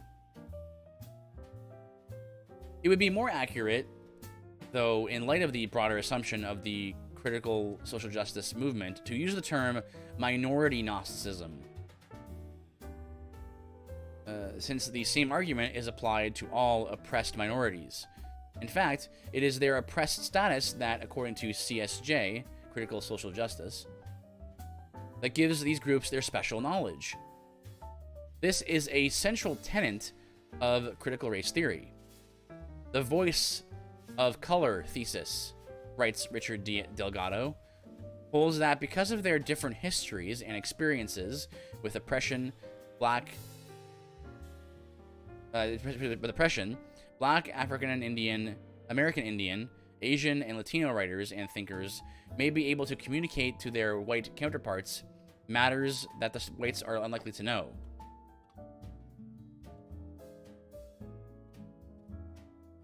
Right, so the assumption there is that because of their experiences, there's white people probably won't know these things. Again, that's really racist to just assume that, but let's continue. Thus, according to CRT, minority status brings with it a presumed competence to speak about race and racism. This makes sense since critical race theory builds on the insights of two previous movements, critical legal studies and radical feminism, to both of which it owes a large debt. Specifically, the debt does early Gnosticism suppose that all people of a certain group have special knowledge, or does it suppose there is special knowledge? So they suppose, Gnosticism supposes that there is a special knowledge that is really what is important, right? So they looked at the Bible, for example, and they didn't see the Bible as anything really special, right? Because it's physical, it's just words on a page and you can just write it down. No, what really is the true, like, deep things of God are things that cannot be quantified or explained from the Bible. It's like, it's your experiences, it's the deeper, unknowable truths of reality, right? That's truly special knowledge. That anyone, it's not a matter of a certain ethnic group. In the case of the Gnostics, it was more like they just believed that the physical world is not really valuable. It's what's really valuable is those divine experiential moments. That's truly what matters. And so that's why Gnosticism was such an interesting early heresy to discuss in the early church, because it's like right from the get-go, we were like early Christianity was like, no, the Bible is the Word of God. Like it is all we need. It is sufficient for all life and godliness. So here we see a form of Gnosticism, the term that Vodi coined is ethnic Gnosticism, the idea that your ethnicity somehow grants you this supernatural knowledge that other people just are not able to understand. You could never understand and never understand this divine truth because you just have a different ethnicity than I am. But that's not how truth works, right? Truth is, as we all kind of understand, I think, my audience generally, can get that, right? Truth isn't objective, and so it doesn't depend on who you are. Truth is truth. Let's see, it was on this page. So specifically, the debt CRT owes to radical feminism is the towering influence of standpoint epistemology, the hallmark of ethnic Gnosticism. Each oppressed group, writes Sandra Harding in the Feminist Standpoint Theory Reader, can learn to identify its distinctive opportunities to turn an oppressive feature of the group's conditions into a source of critical insight about how the dominant society thinks and is structured. She also concludes, quote, standpoint theories map how a social and political disadvantage can be turned into an epistemological, scientific, and political advantage, end quote. And CRT would add, a political advantage. Standpoint theory posits that there is a cognitive asymmetry between the standpoint of the oppressed and the standpoint of the privileged that gives an advantage to the former over the latter. Not a difference, mind you, an advantage. This advantage is based on critical theory, which was established by the late Italian philosopher Antonio Gramsci, the one-time leader of the Communist Party of Italy. This Marxist thread runs throughout the grievance studies, such as radical feminism, queer studies, whiteness studies, etc. Delgado confirms this when he writes that CRT, quote, also draws from certain European philosophers and theorists, such as Antonio Gramsci, Michel Foucault, and Jacques Derrida. Jacques Derrida, as well as the Black Power and Chicano movements of the 60s and early 70s. The three facets of ethnic Gnosticism. Ethnic Gnosticism has three basic manifestations. First, it assumes there is a black perspective that all black people share, unless they are broken.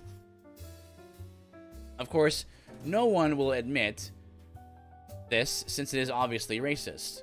However, this is exactly what ethnic Gnosticism advocates. Second, it argues that white people's only access to this perspective comes from elevating and heeding black voices. The only way you're able to know this truth is by hearing it from black people. And so this is why, notice this actually, you'll hear a lot of woke Christians, like woke self-professed Christians, say, hey, you got to make sure that your curriculum in seminary is diverse, right? And you have an equal number of black people, like black authors and Hispanic authors, and on and on. Because in their mind, white people's access to this perspective comes from elevating and heeding black voices. So they've bought into this idea, and so it's no longer a matter of truth is truth, and it doesn't matter what the skin color is of the person who's speaking truth. Instead, it's, well, no, the only way you can know this divine truth is if you hear it from black people or from Hispanic people or whatever, right? Which is, again, it's totally bunk. That makes sense to that. And finally, the third point, it essentially argues that narrative is an alternative and ultimately superior to the truth. Again, most Christians will find this idea offensive, as well they should. Nevertheless, this is undeniably the perspective from which CRT and thus CSJ operate, and thus why they represent a fault line. Christians simply must reject this worldview. Let's examine each of these assertions in turn. A singular black perspective. In an article published in the Atlantic in July 2020, Emma Green offers a poignant example of this. Quote, in 2018, a group of pastors led by John MacArthur, an influential white megachurch pastor in California, signed a statement decrying social justice and arguing against postmodern ideologies derived from intersectionality, radical feminism, and critical race theory. It condemned political or social activism as not being integral components of the gospel or primary to the mission of the church. This kind of sentiment is common among white evangelical leaders.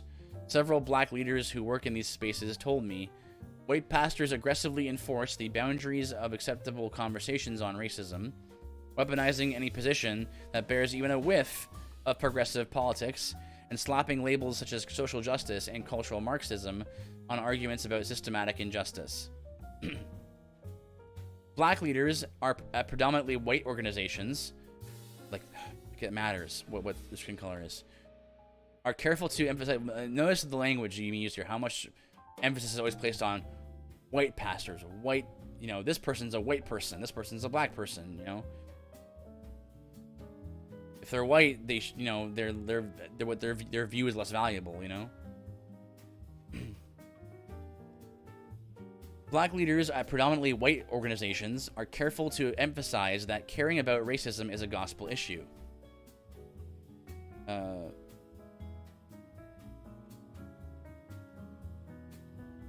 That's the end quote right there. Several black leaders, including me, attended that conference. Notice how Green here mentions none of us. For her, the statement repudiating social justice in the church cannot be associated with black voices because it does not fit her narrative. The idea that white pastors aggressively enforce boundaries of conversations on racism and weaponize any they dislike by labeling them social justice and cultural Marxism is a convenient way to frame the discussion in an us versus them false dichotomy.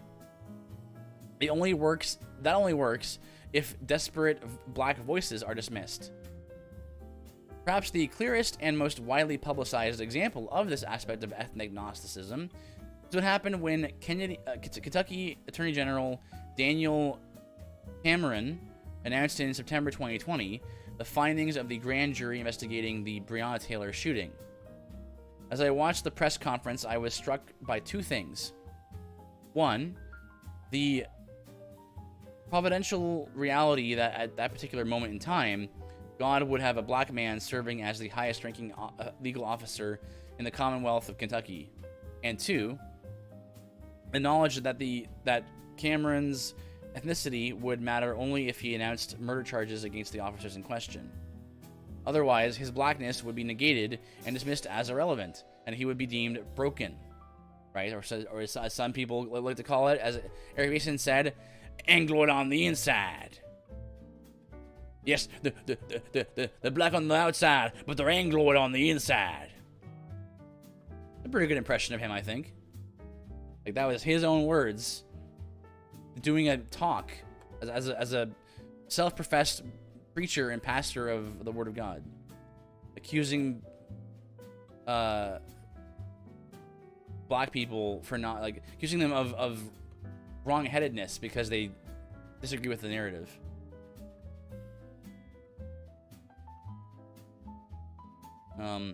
Cameron framed his words carefully and appropriately, striking a balance between his job as a prosecutor and his humanity.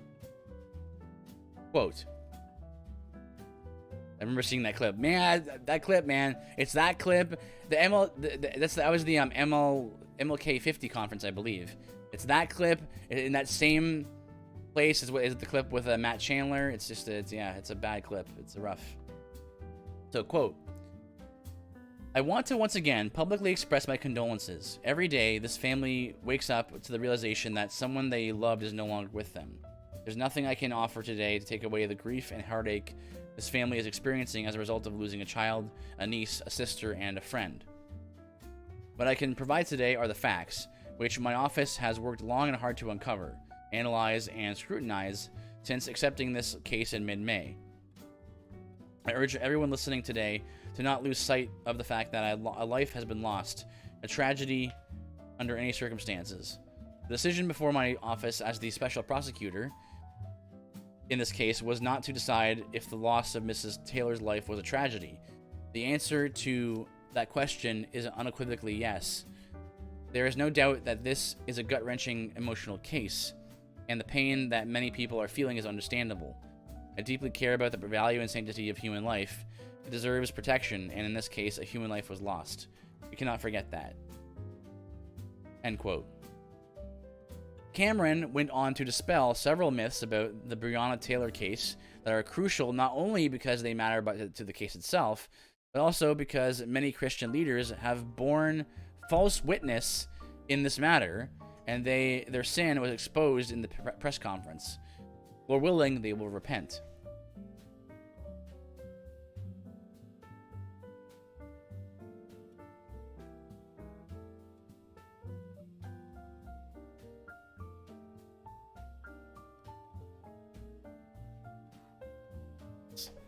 Hopefully this is right place.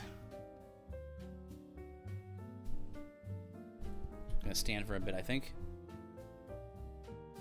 Oh, not quite.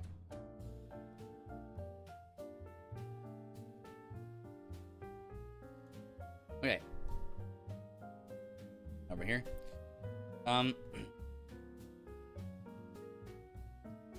Ooh, yeah, my stand desk. I like it. It's nice when I start getting drowsy, be able to just stand up. I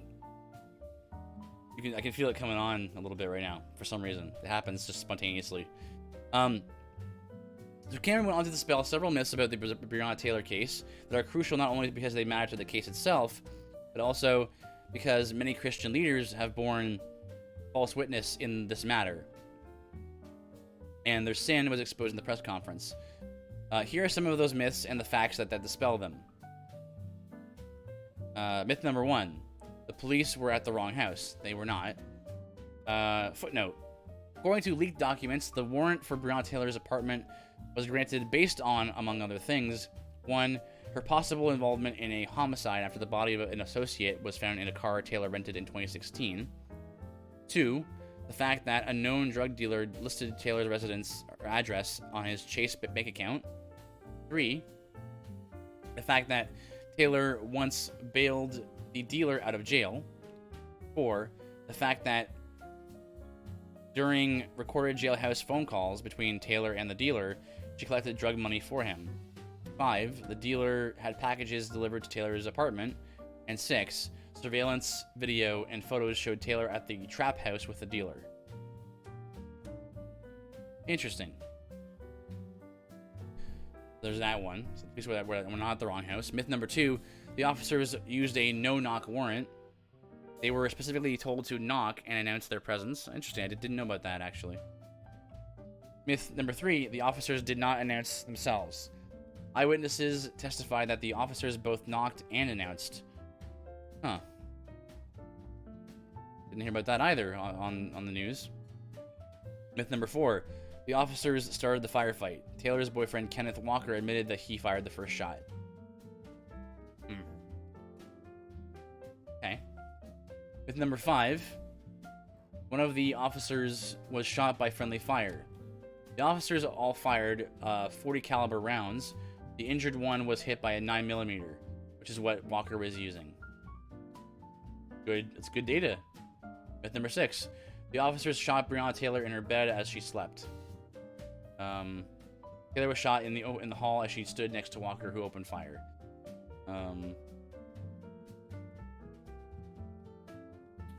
After Cameron delivered his remarks, several reporters asked telling questions. One inquired about the racial makeup of Cameron's investigative team. Really? I did not hear about that. That's so dumb. Oh, it's dumb. What a question. Another wanted to know the racial makeup of the grand jury. Why? Simple. Ethnic Gnosticism. The implication was that the officers weren't indicted because the grand jury lacked the black perspective.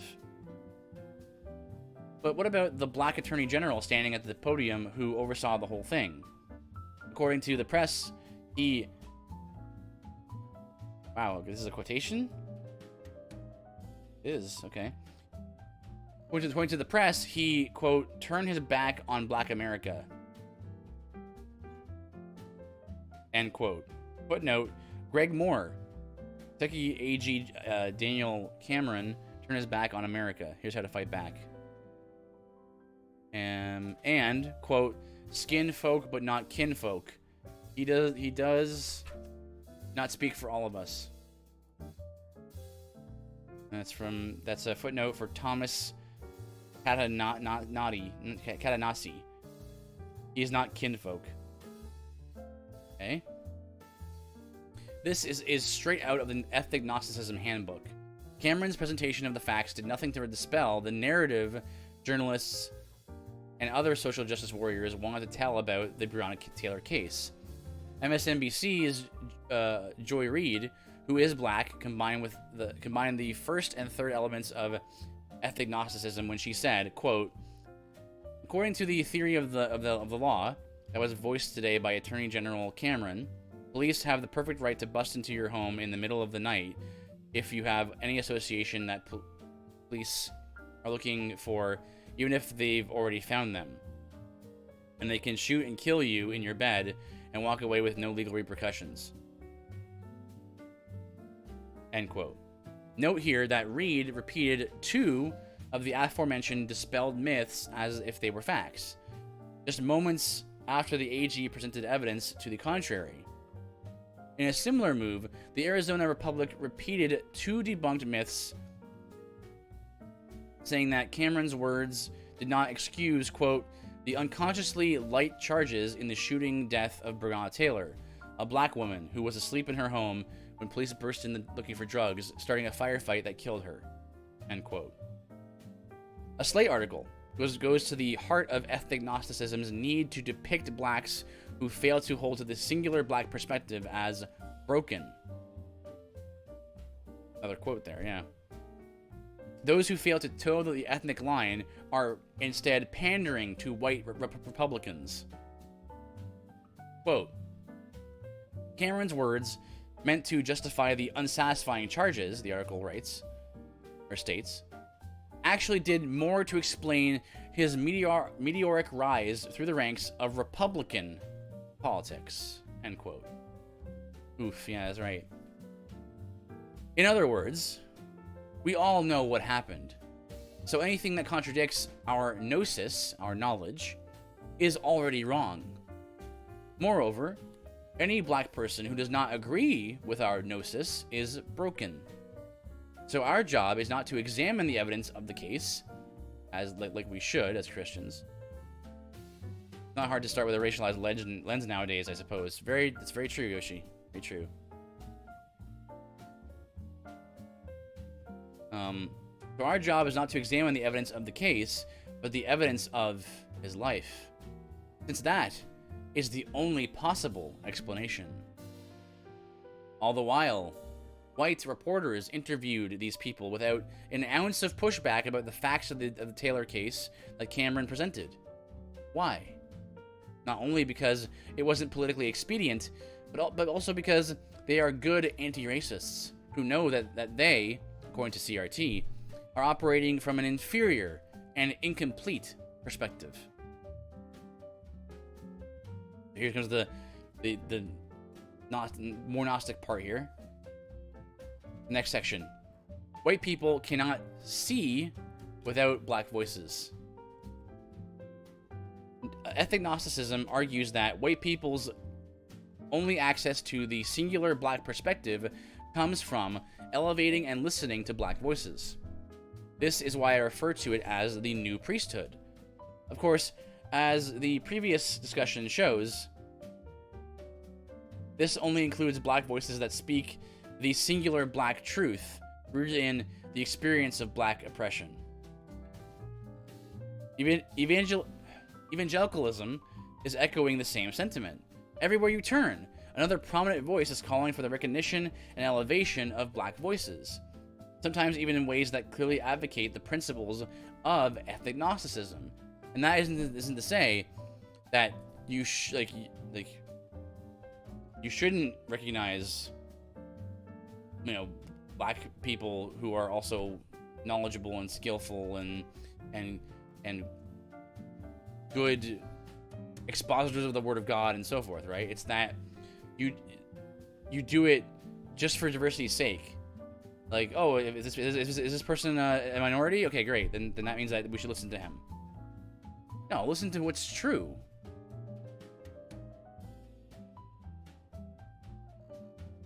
Quote, whiteness has caused blindness of heart. Whiteness has caused blindness of heart. End quote. Oh my gosh, she actually, get this, the footnote for that quotation is from Woke Preacher Clips. He actually cites his YouTube channel on in the footnotes. That's funny. So that the quotation there was chanted by woke church author Eric Mason, citing Ephesians 4 verse 18. Quote, the Bible can't tell us what it is like to be black in America. Modern books are so hip, right? Yeah, there's quotations, like footnotes from Facebook and Twitter and YouTube. Not so much Facebook, because kind of an older platform, I find. Oh.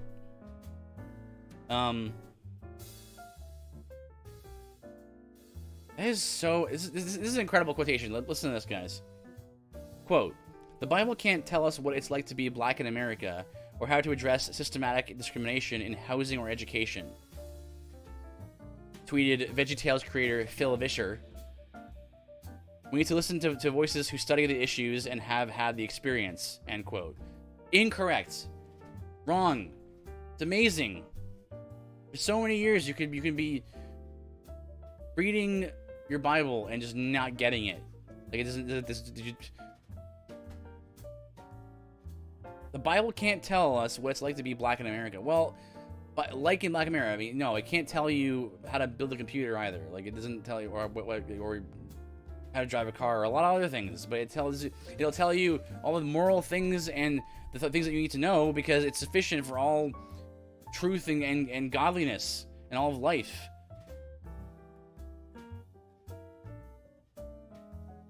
Like, imagine that idea. Like, Phil Vischer, guy who created VeggieTales, is like, we need to listen to voices who study the issues and have had the experience. Well, your experience doesn't really matter that much if your experience is not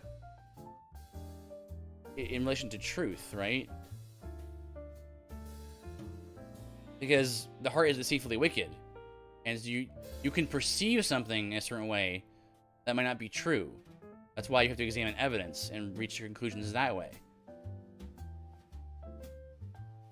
Note two things about Fisher's tweet. First, he uses the phrase "listen to voices," not to people or to experts, but voices. Second, we need to listen to voices who, 1, study, and 2, have had the experience. This is connected to the first principle of ethnic Gnosticism. For example, Vischer doesn't recommend listening to, say, Thomas Sowell's voice or John McWhorter's voice, since they do not have the experience. How do I know this? Because Vischer, who made a viral video on systematic racism, specifically refers here to addressing systematic discrimination. Yeah, discrimination. Hence, he has already couched discussion in critical theory or critical race theory terms. There is a great deal of theoretical and philosophical support for this sentiment. Sensoy and D'Angelo, for example, deal extensively with this idea in Is Everyone Really Equal? After questioning whether true objectivity is desirable or even possible, they explain, quote, "The term used to describe this way of thinking about knowledge is that knowledge is socially constructed. When we refer to knowledge as socially constructed, we mean that knowledge is reflective of the values and interests of those who produce it. This term captures the understanding that all content and all means of knowing are connected to a social context." End quote. This is why critical theorists believe that 1. The quest for objectivity is tantamount. Watch this. This is why critical theorists believe that 1. The quest for objectivity is tantamount to a quest for white supremacy. And 2. We must value voices from social contexts outside of the racial hegemony to experience what critical theorists refer to as the other ways of knowing. This is crucial to CSJ, since, quote, critical scholars argue that a key element of social injustice involves the claim that particular knowledge is objective and universal. End quote. Now, not to belabor the point, but it is important for me to make this connection. People accuse those of us who oppose CSJ of calling those with whom we disagree names, or using broad generalizations to demonize them. I do not deny that that has happened. However, as bad as that is, there is something worse, and that is promoting ideologies that are antithetical to the gospel. Amen. Ugh.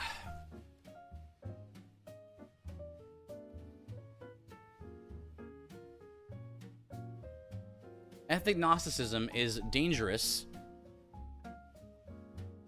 at least in part because it is rooted in neo-Marxism and critical theory.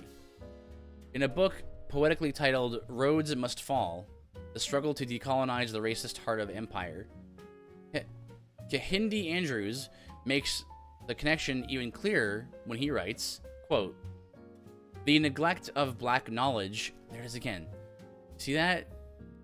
There's not knowledge, there's black knowledge. There's black knowledge, there's you can't have knowledge as just an objective thing that everyone can understand. No. It's only for certain people. Certain knowledges are only for certain people. You know? I have to have, you know, I have Italian knowledge, and you have to ask me about that. And, you know, Takuya, you know, has part Hispanic knowledge, you know, and it's not how knowledge works.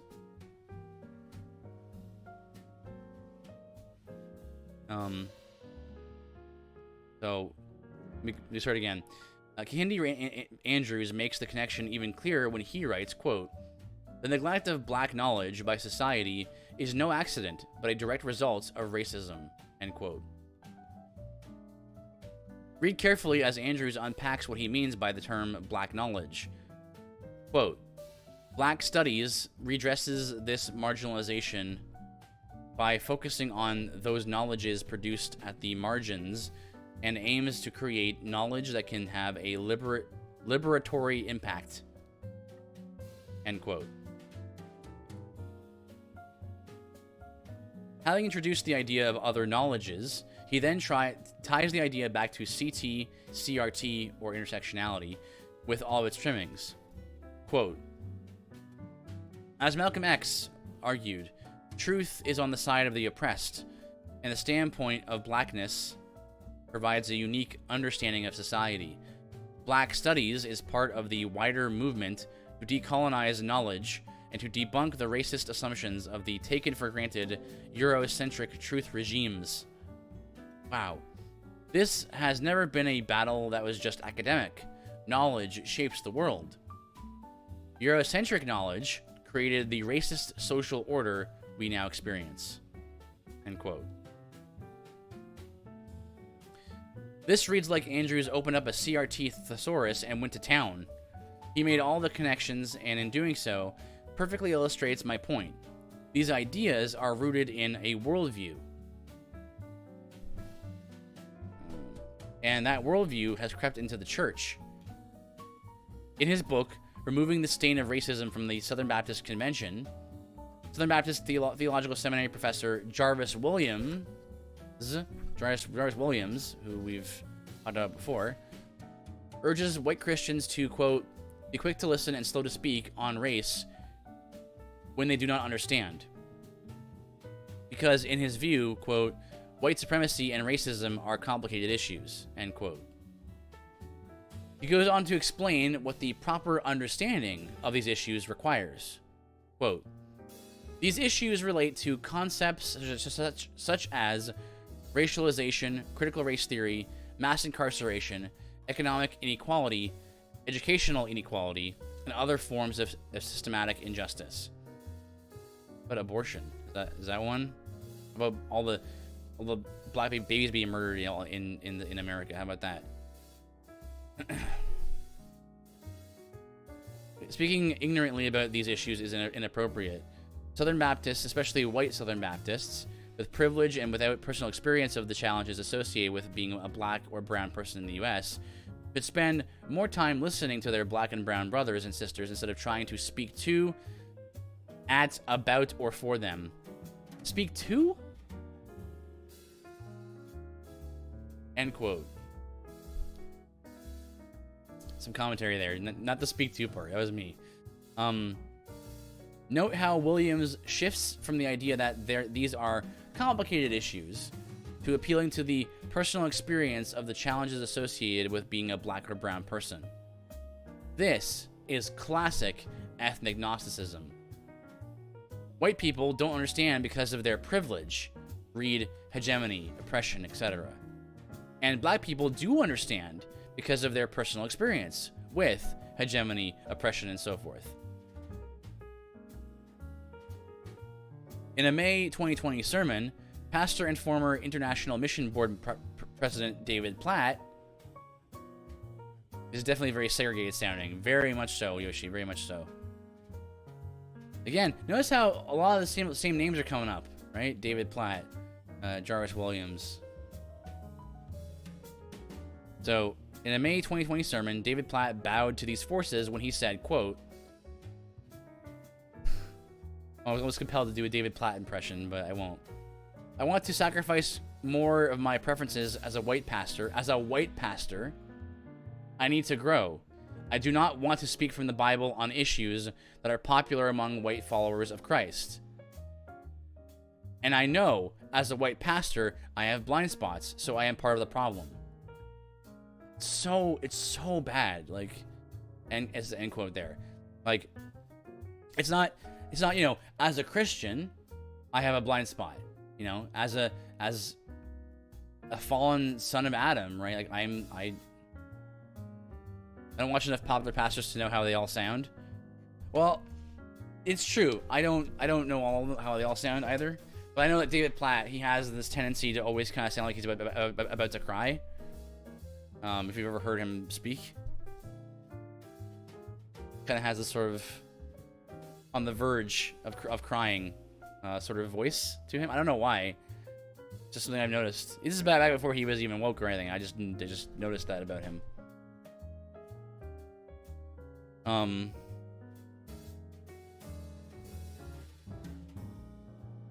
So yeah, he says here, you know, it's not a matter of, you know, as a Christian. No, he says, I know as a white pastor, I have blind spots. I'm part of the problem. Like, that's not good. You're part of the problem because why? Because you're a white pastor? Yeah, because you have blind spots as a white pastor, you're part of the problem. Okay. So you see how he's operating, right? He's operating on the assumption that there's some kind of knowledge that I'm not privy to because I'm white. So dangerous.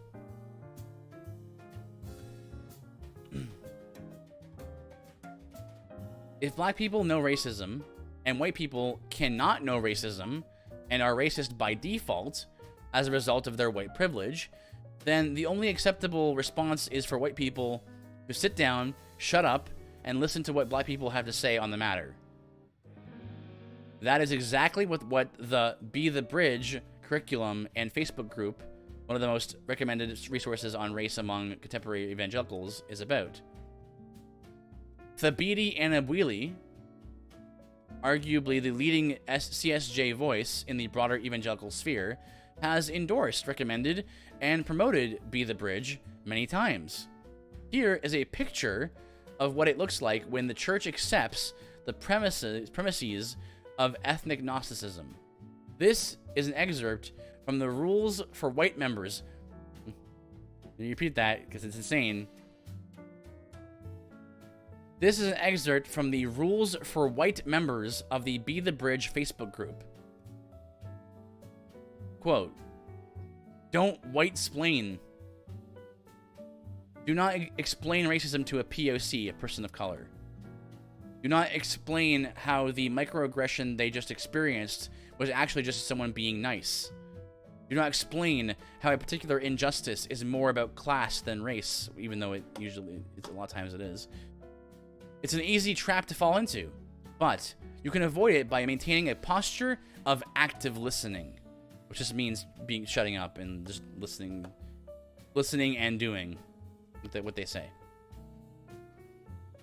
Point 2, don't equate impact with intent. Yes, we all know your heart was in the right place and you meant well, but your words or your behavior had a negative impact on those around you, and that's what matters. Apologize and do better. Don't demand proof of a POC's lived experience or to try to encounter their narrative with the experience of another POC.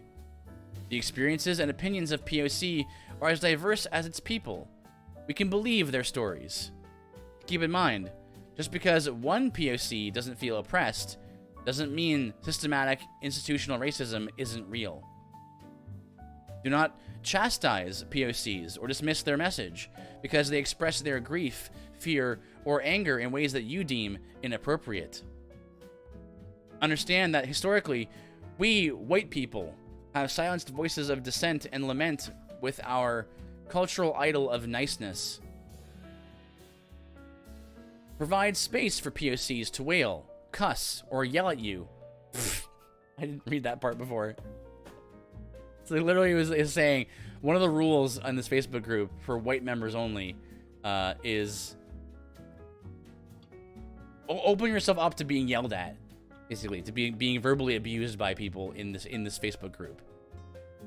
Okay. Jesus didn't hold back when he saw hypocrisy and oppression. POCs shouldn't have to either. Don't get defensive when you are called out for any of the above.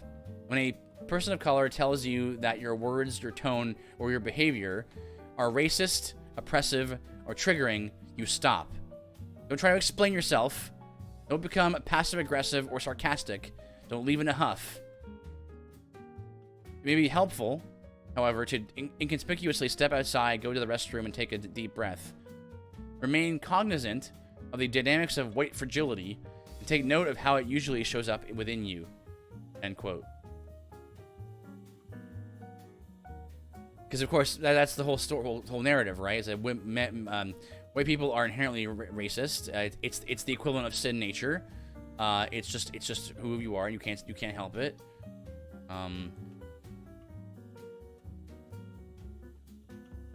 Allow me now to give one final example of this kind of thinking within the church.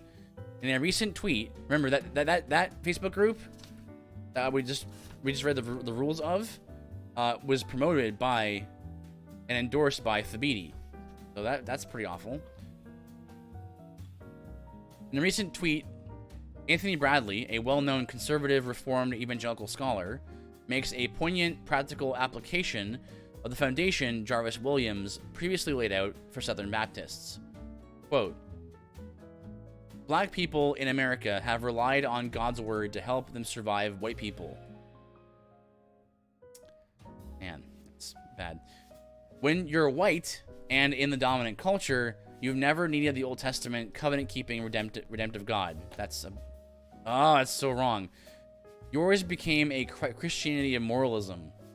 Evangelicals will be confused by the black church because they've never needed the God who acts through miracles to redeem them from something that's not their fault. This is a self-professed Christian here.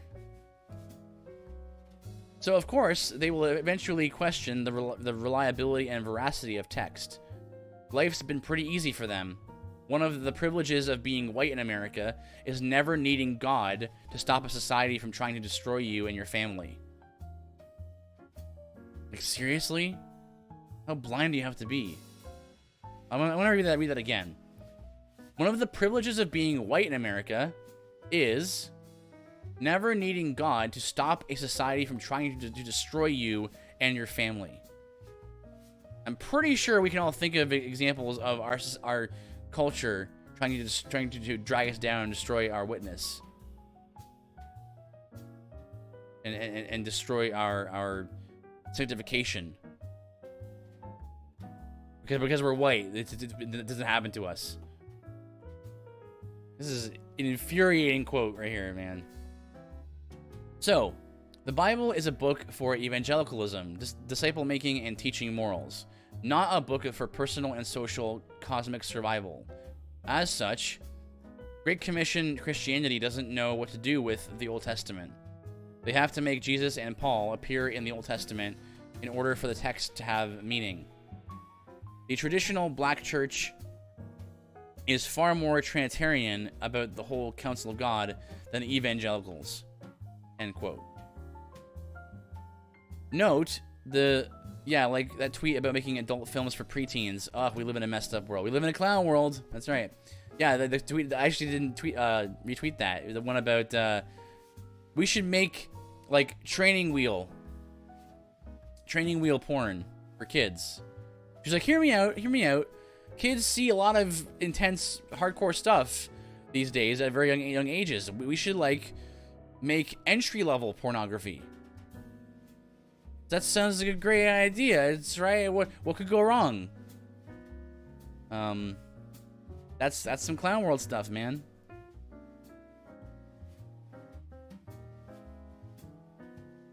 So, Bodhi continues here.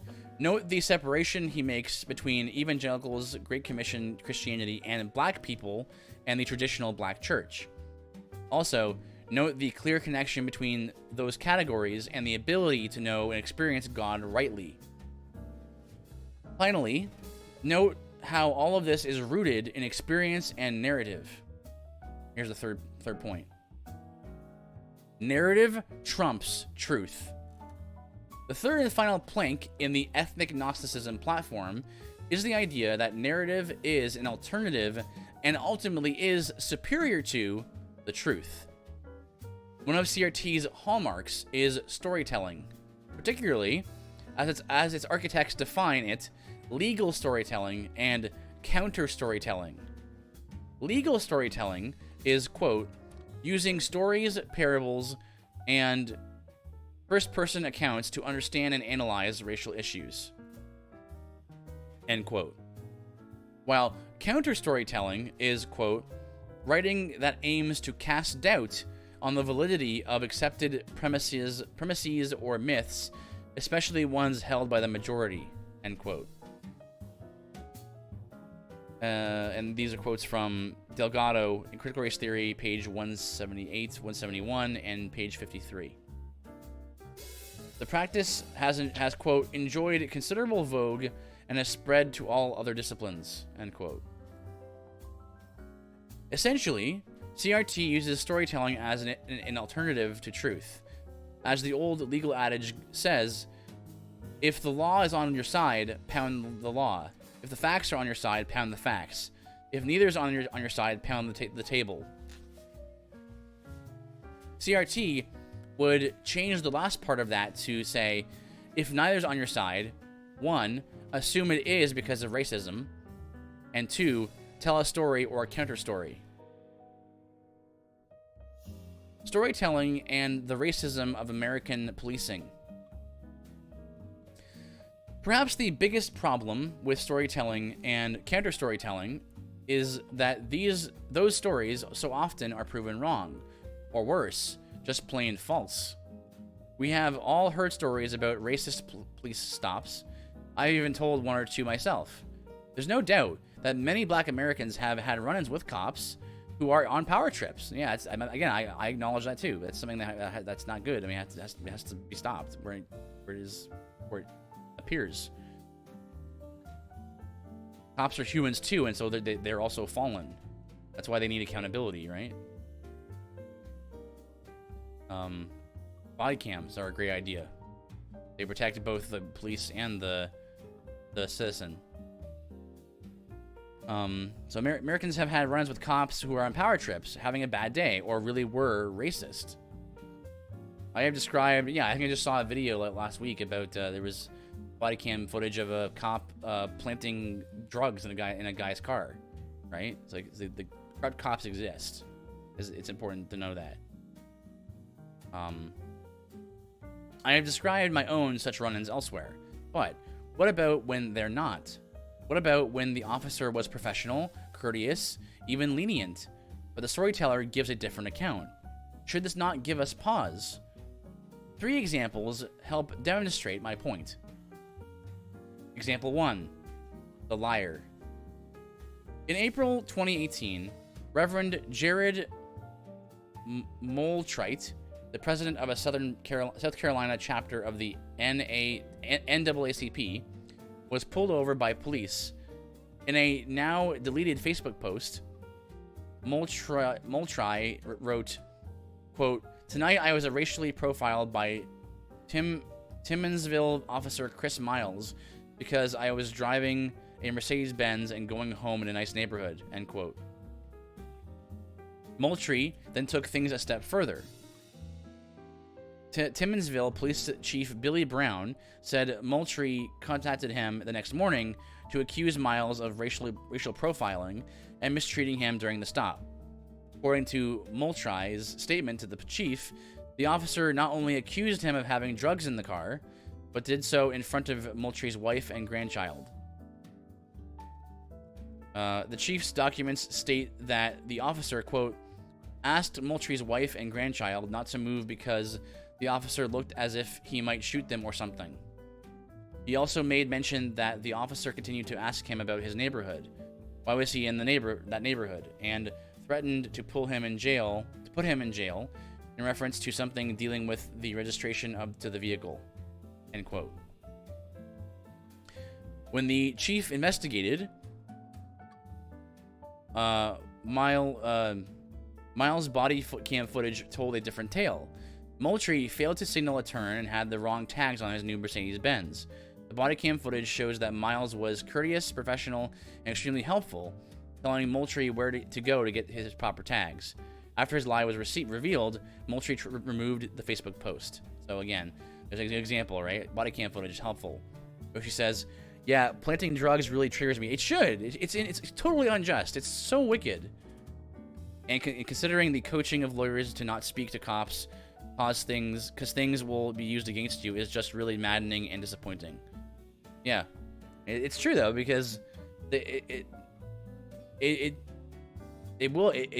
may be used against you in a court of law, right? Anything you say. So it is common for lawyers to coach you to not speak to the cops, because only say what you have to say, right? What the minimum you need to say,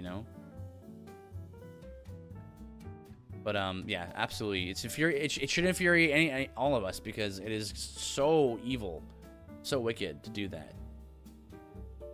You're a person in this position to plant stuff, and this is how you treat citizens that you're supposed to be protecting and defending.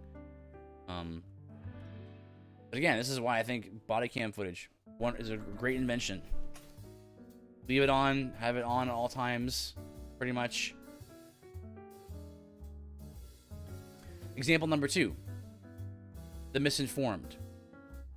In February 2015, actress Taraji P. Henson accused police in Glendale, California, of racially profiling her son during a visit to the University of Southern California. Henson was so upset by the incident that she vowed to send her son across the country to Howard University rather than allow him to stay in Southern California. Quote, "I'm not paying $50K, so I can't sleep at night wondering, is this the night my son is getting racially profiled on campus?" End quote. She told Uptown Magazine. Then, the Glendale Police Department released the body cam footage showing the stop was initiated when Henson's son drove through a yellow light while a pedestrian was crossing the street.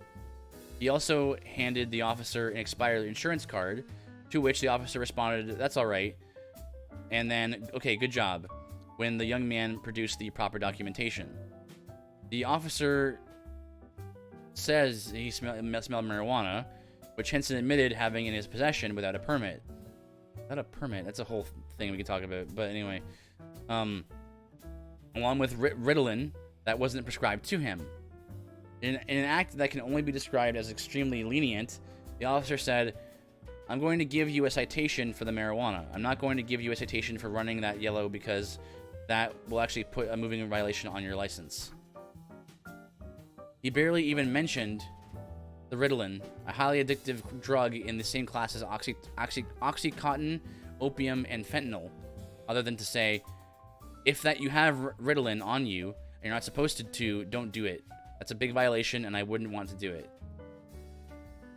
To her credit, Henson recanted after the video was released.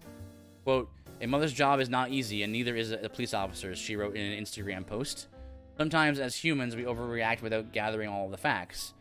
As a mother in this case, I overreacted, and for that I apologize. Thank you to that officer for being kind to my son." End quote. So yeah, so we got the liars, we got misinformed people, and the third example, the sincerely wrong. On April 27th, 2018, Dawn Hilton Williams was driving through Brunswick County, Virginia, on her way home to South Carolina after watching her daughter play in a tennis tournament. She was pulled over by a Brunswick County Sheriff's deputy for going 70 miles per hour in a zone where the speed limit was 55. Afterward, she made an emotional cell phone video that she later posted to Facebook describing what she called a racist police stop. Hilton Williams talked about being afraid because she was in a rural little town. She panned the camera around, showing the long stretch of rural highway, and she said, quote, "This is where we get lynched," end quote. The video was filled with angst, tears, and passion. After receiving numerous calls from people who had seen the Facebook video, Brunswick County Sheriff Brian Roberts decided to review the body cam footage. All three of these stories have body cam footage in them. In it, it shows a by-the-book traffic stop, with the deputy even saying, "Please, thank you, and ma'am." However, when the officer presents the ticket, Hilton Williams tells him, quote, "I'm not going to sign that ticket. I don't have to sign that," end quote. The officer reiterates that her signature is not an admission of guilt, but rather an acknowledgement of her understanding that she must either pay a fine or appear in court. He then tells her that if she doesn't sign, he'll be forced to arrest her, impound her vehicle, and take her before the magistrate. It is textbook de-escalation with a motorist, and Hilton Williams agrees to sign. But after the body cam footage was released, instead of admitting that she had completely misrepresented the stop, Hilton Williams maintained her assertion that it was in fact racism, even claiming the cop ticketed her, quote, for going 5 miles over the speed limit, even though she was 15 over. Which is still, well, anyway.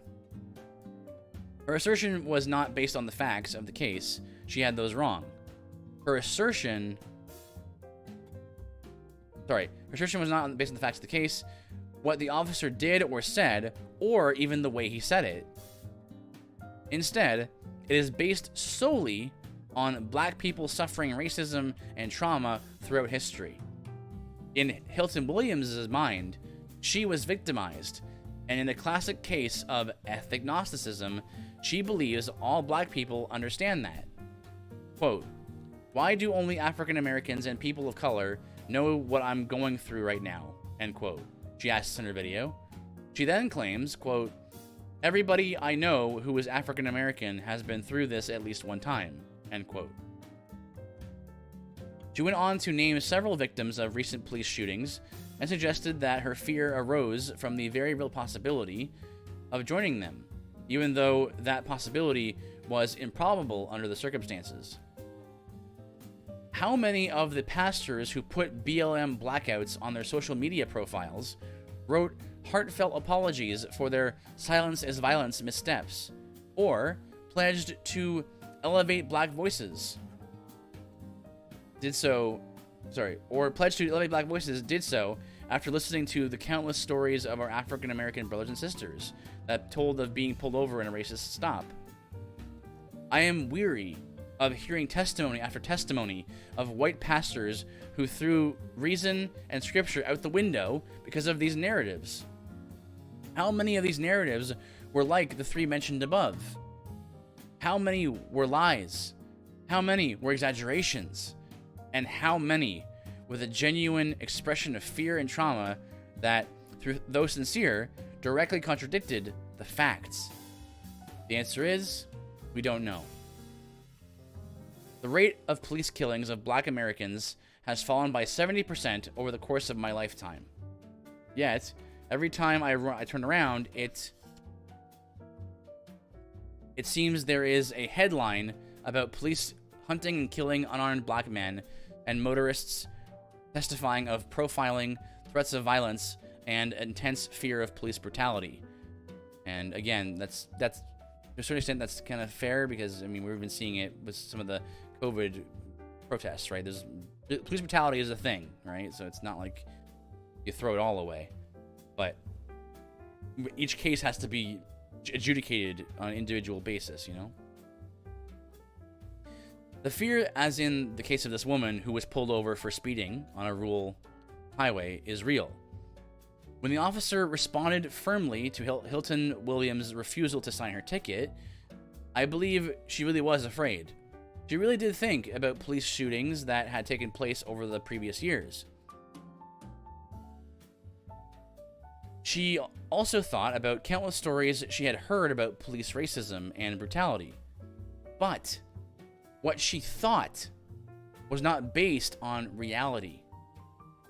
In a recent Man on the Street interview conducted by Prager University, 3 young black men were asked how many unarmed black men were the police killed in 2019. About 1,000, said one. At least 1,000, said the second. The third estimated 1,400.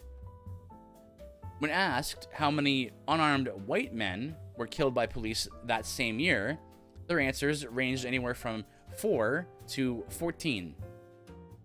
The young men were astonished to learn that only 19 white men and 9 black men had been killed by police in 2019, according to the Washington Post database, the most reliable and up-to-date source available. When asked what they thought about the data, they responded, cap. I forget. Can someone help me out? What does cap mean again? It's like modern. It's like Gen Z slang. Cap. There's like cap and no cap, right? I don't know. I forget what cap means. Anyway, that's what they said in response. These young men are not unique. I have seen several videos where people of all ages and ethnicities estimate police shootings of unarmed black men range from several hundred to 1,000 or more. But why are these numbers so out of touch with reality?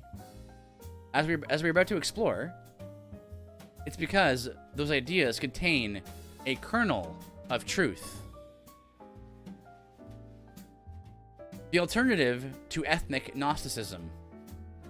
As Christians, we are called to rejoice with those who rejoice, weep with those who weep. And again in Job, we read, "Did not I weep for him whose day was hard? Was not my soul grieved for the needy?" We are also told to remember those who are in prison, as though in prison with them, and those who are mistreated, since you also are in the body. Hebrews 13:3. May the Lord grant us grace to take such admonitions seriously. But the Bible also admonishes us to do things that fly in the face of ethnic Gnosticism and its assumptions. The very idea of dividing people up by ethnicity, then declaring some of them wicked oppressors and others the oppressed, is inconsistent with the biblical doctrine of universal guilt. Quote, "What then? Are we Jews any better off? Not at all. For we have already charged that all, both Jews and Greeks, are under sin, as it is written, 'None is righteous, no, not one. No one understands, no one seeks for God. All have turned aside, together they have become worthless. No one does good, not even one. Their throat is an open grave. They use their tongues to deceive. The venom of asps is under their lips. Their mouth is full of curses and bitterness. Their feet are swift to shed blood. In their paths are ruin and misery, and the way of peace they have not known. There is no fear of God before their eyes." End quote. Romans chapter 3, verses 9 through 18. This is not the state of white men. It is the state of all men. As such, the idea that there is special knowledge or revelation available to some and hidden from others by virtue of their race or position in the oppressor-oppressed scheme is unthinkable and unbiblical. If it doesn't come from the Bible, where is it coming from?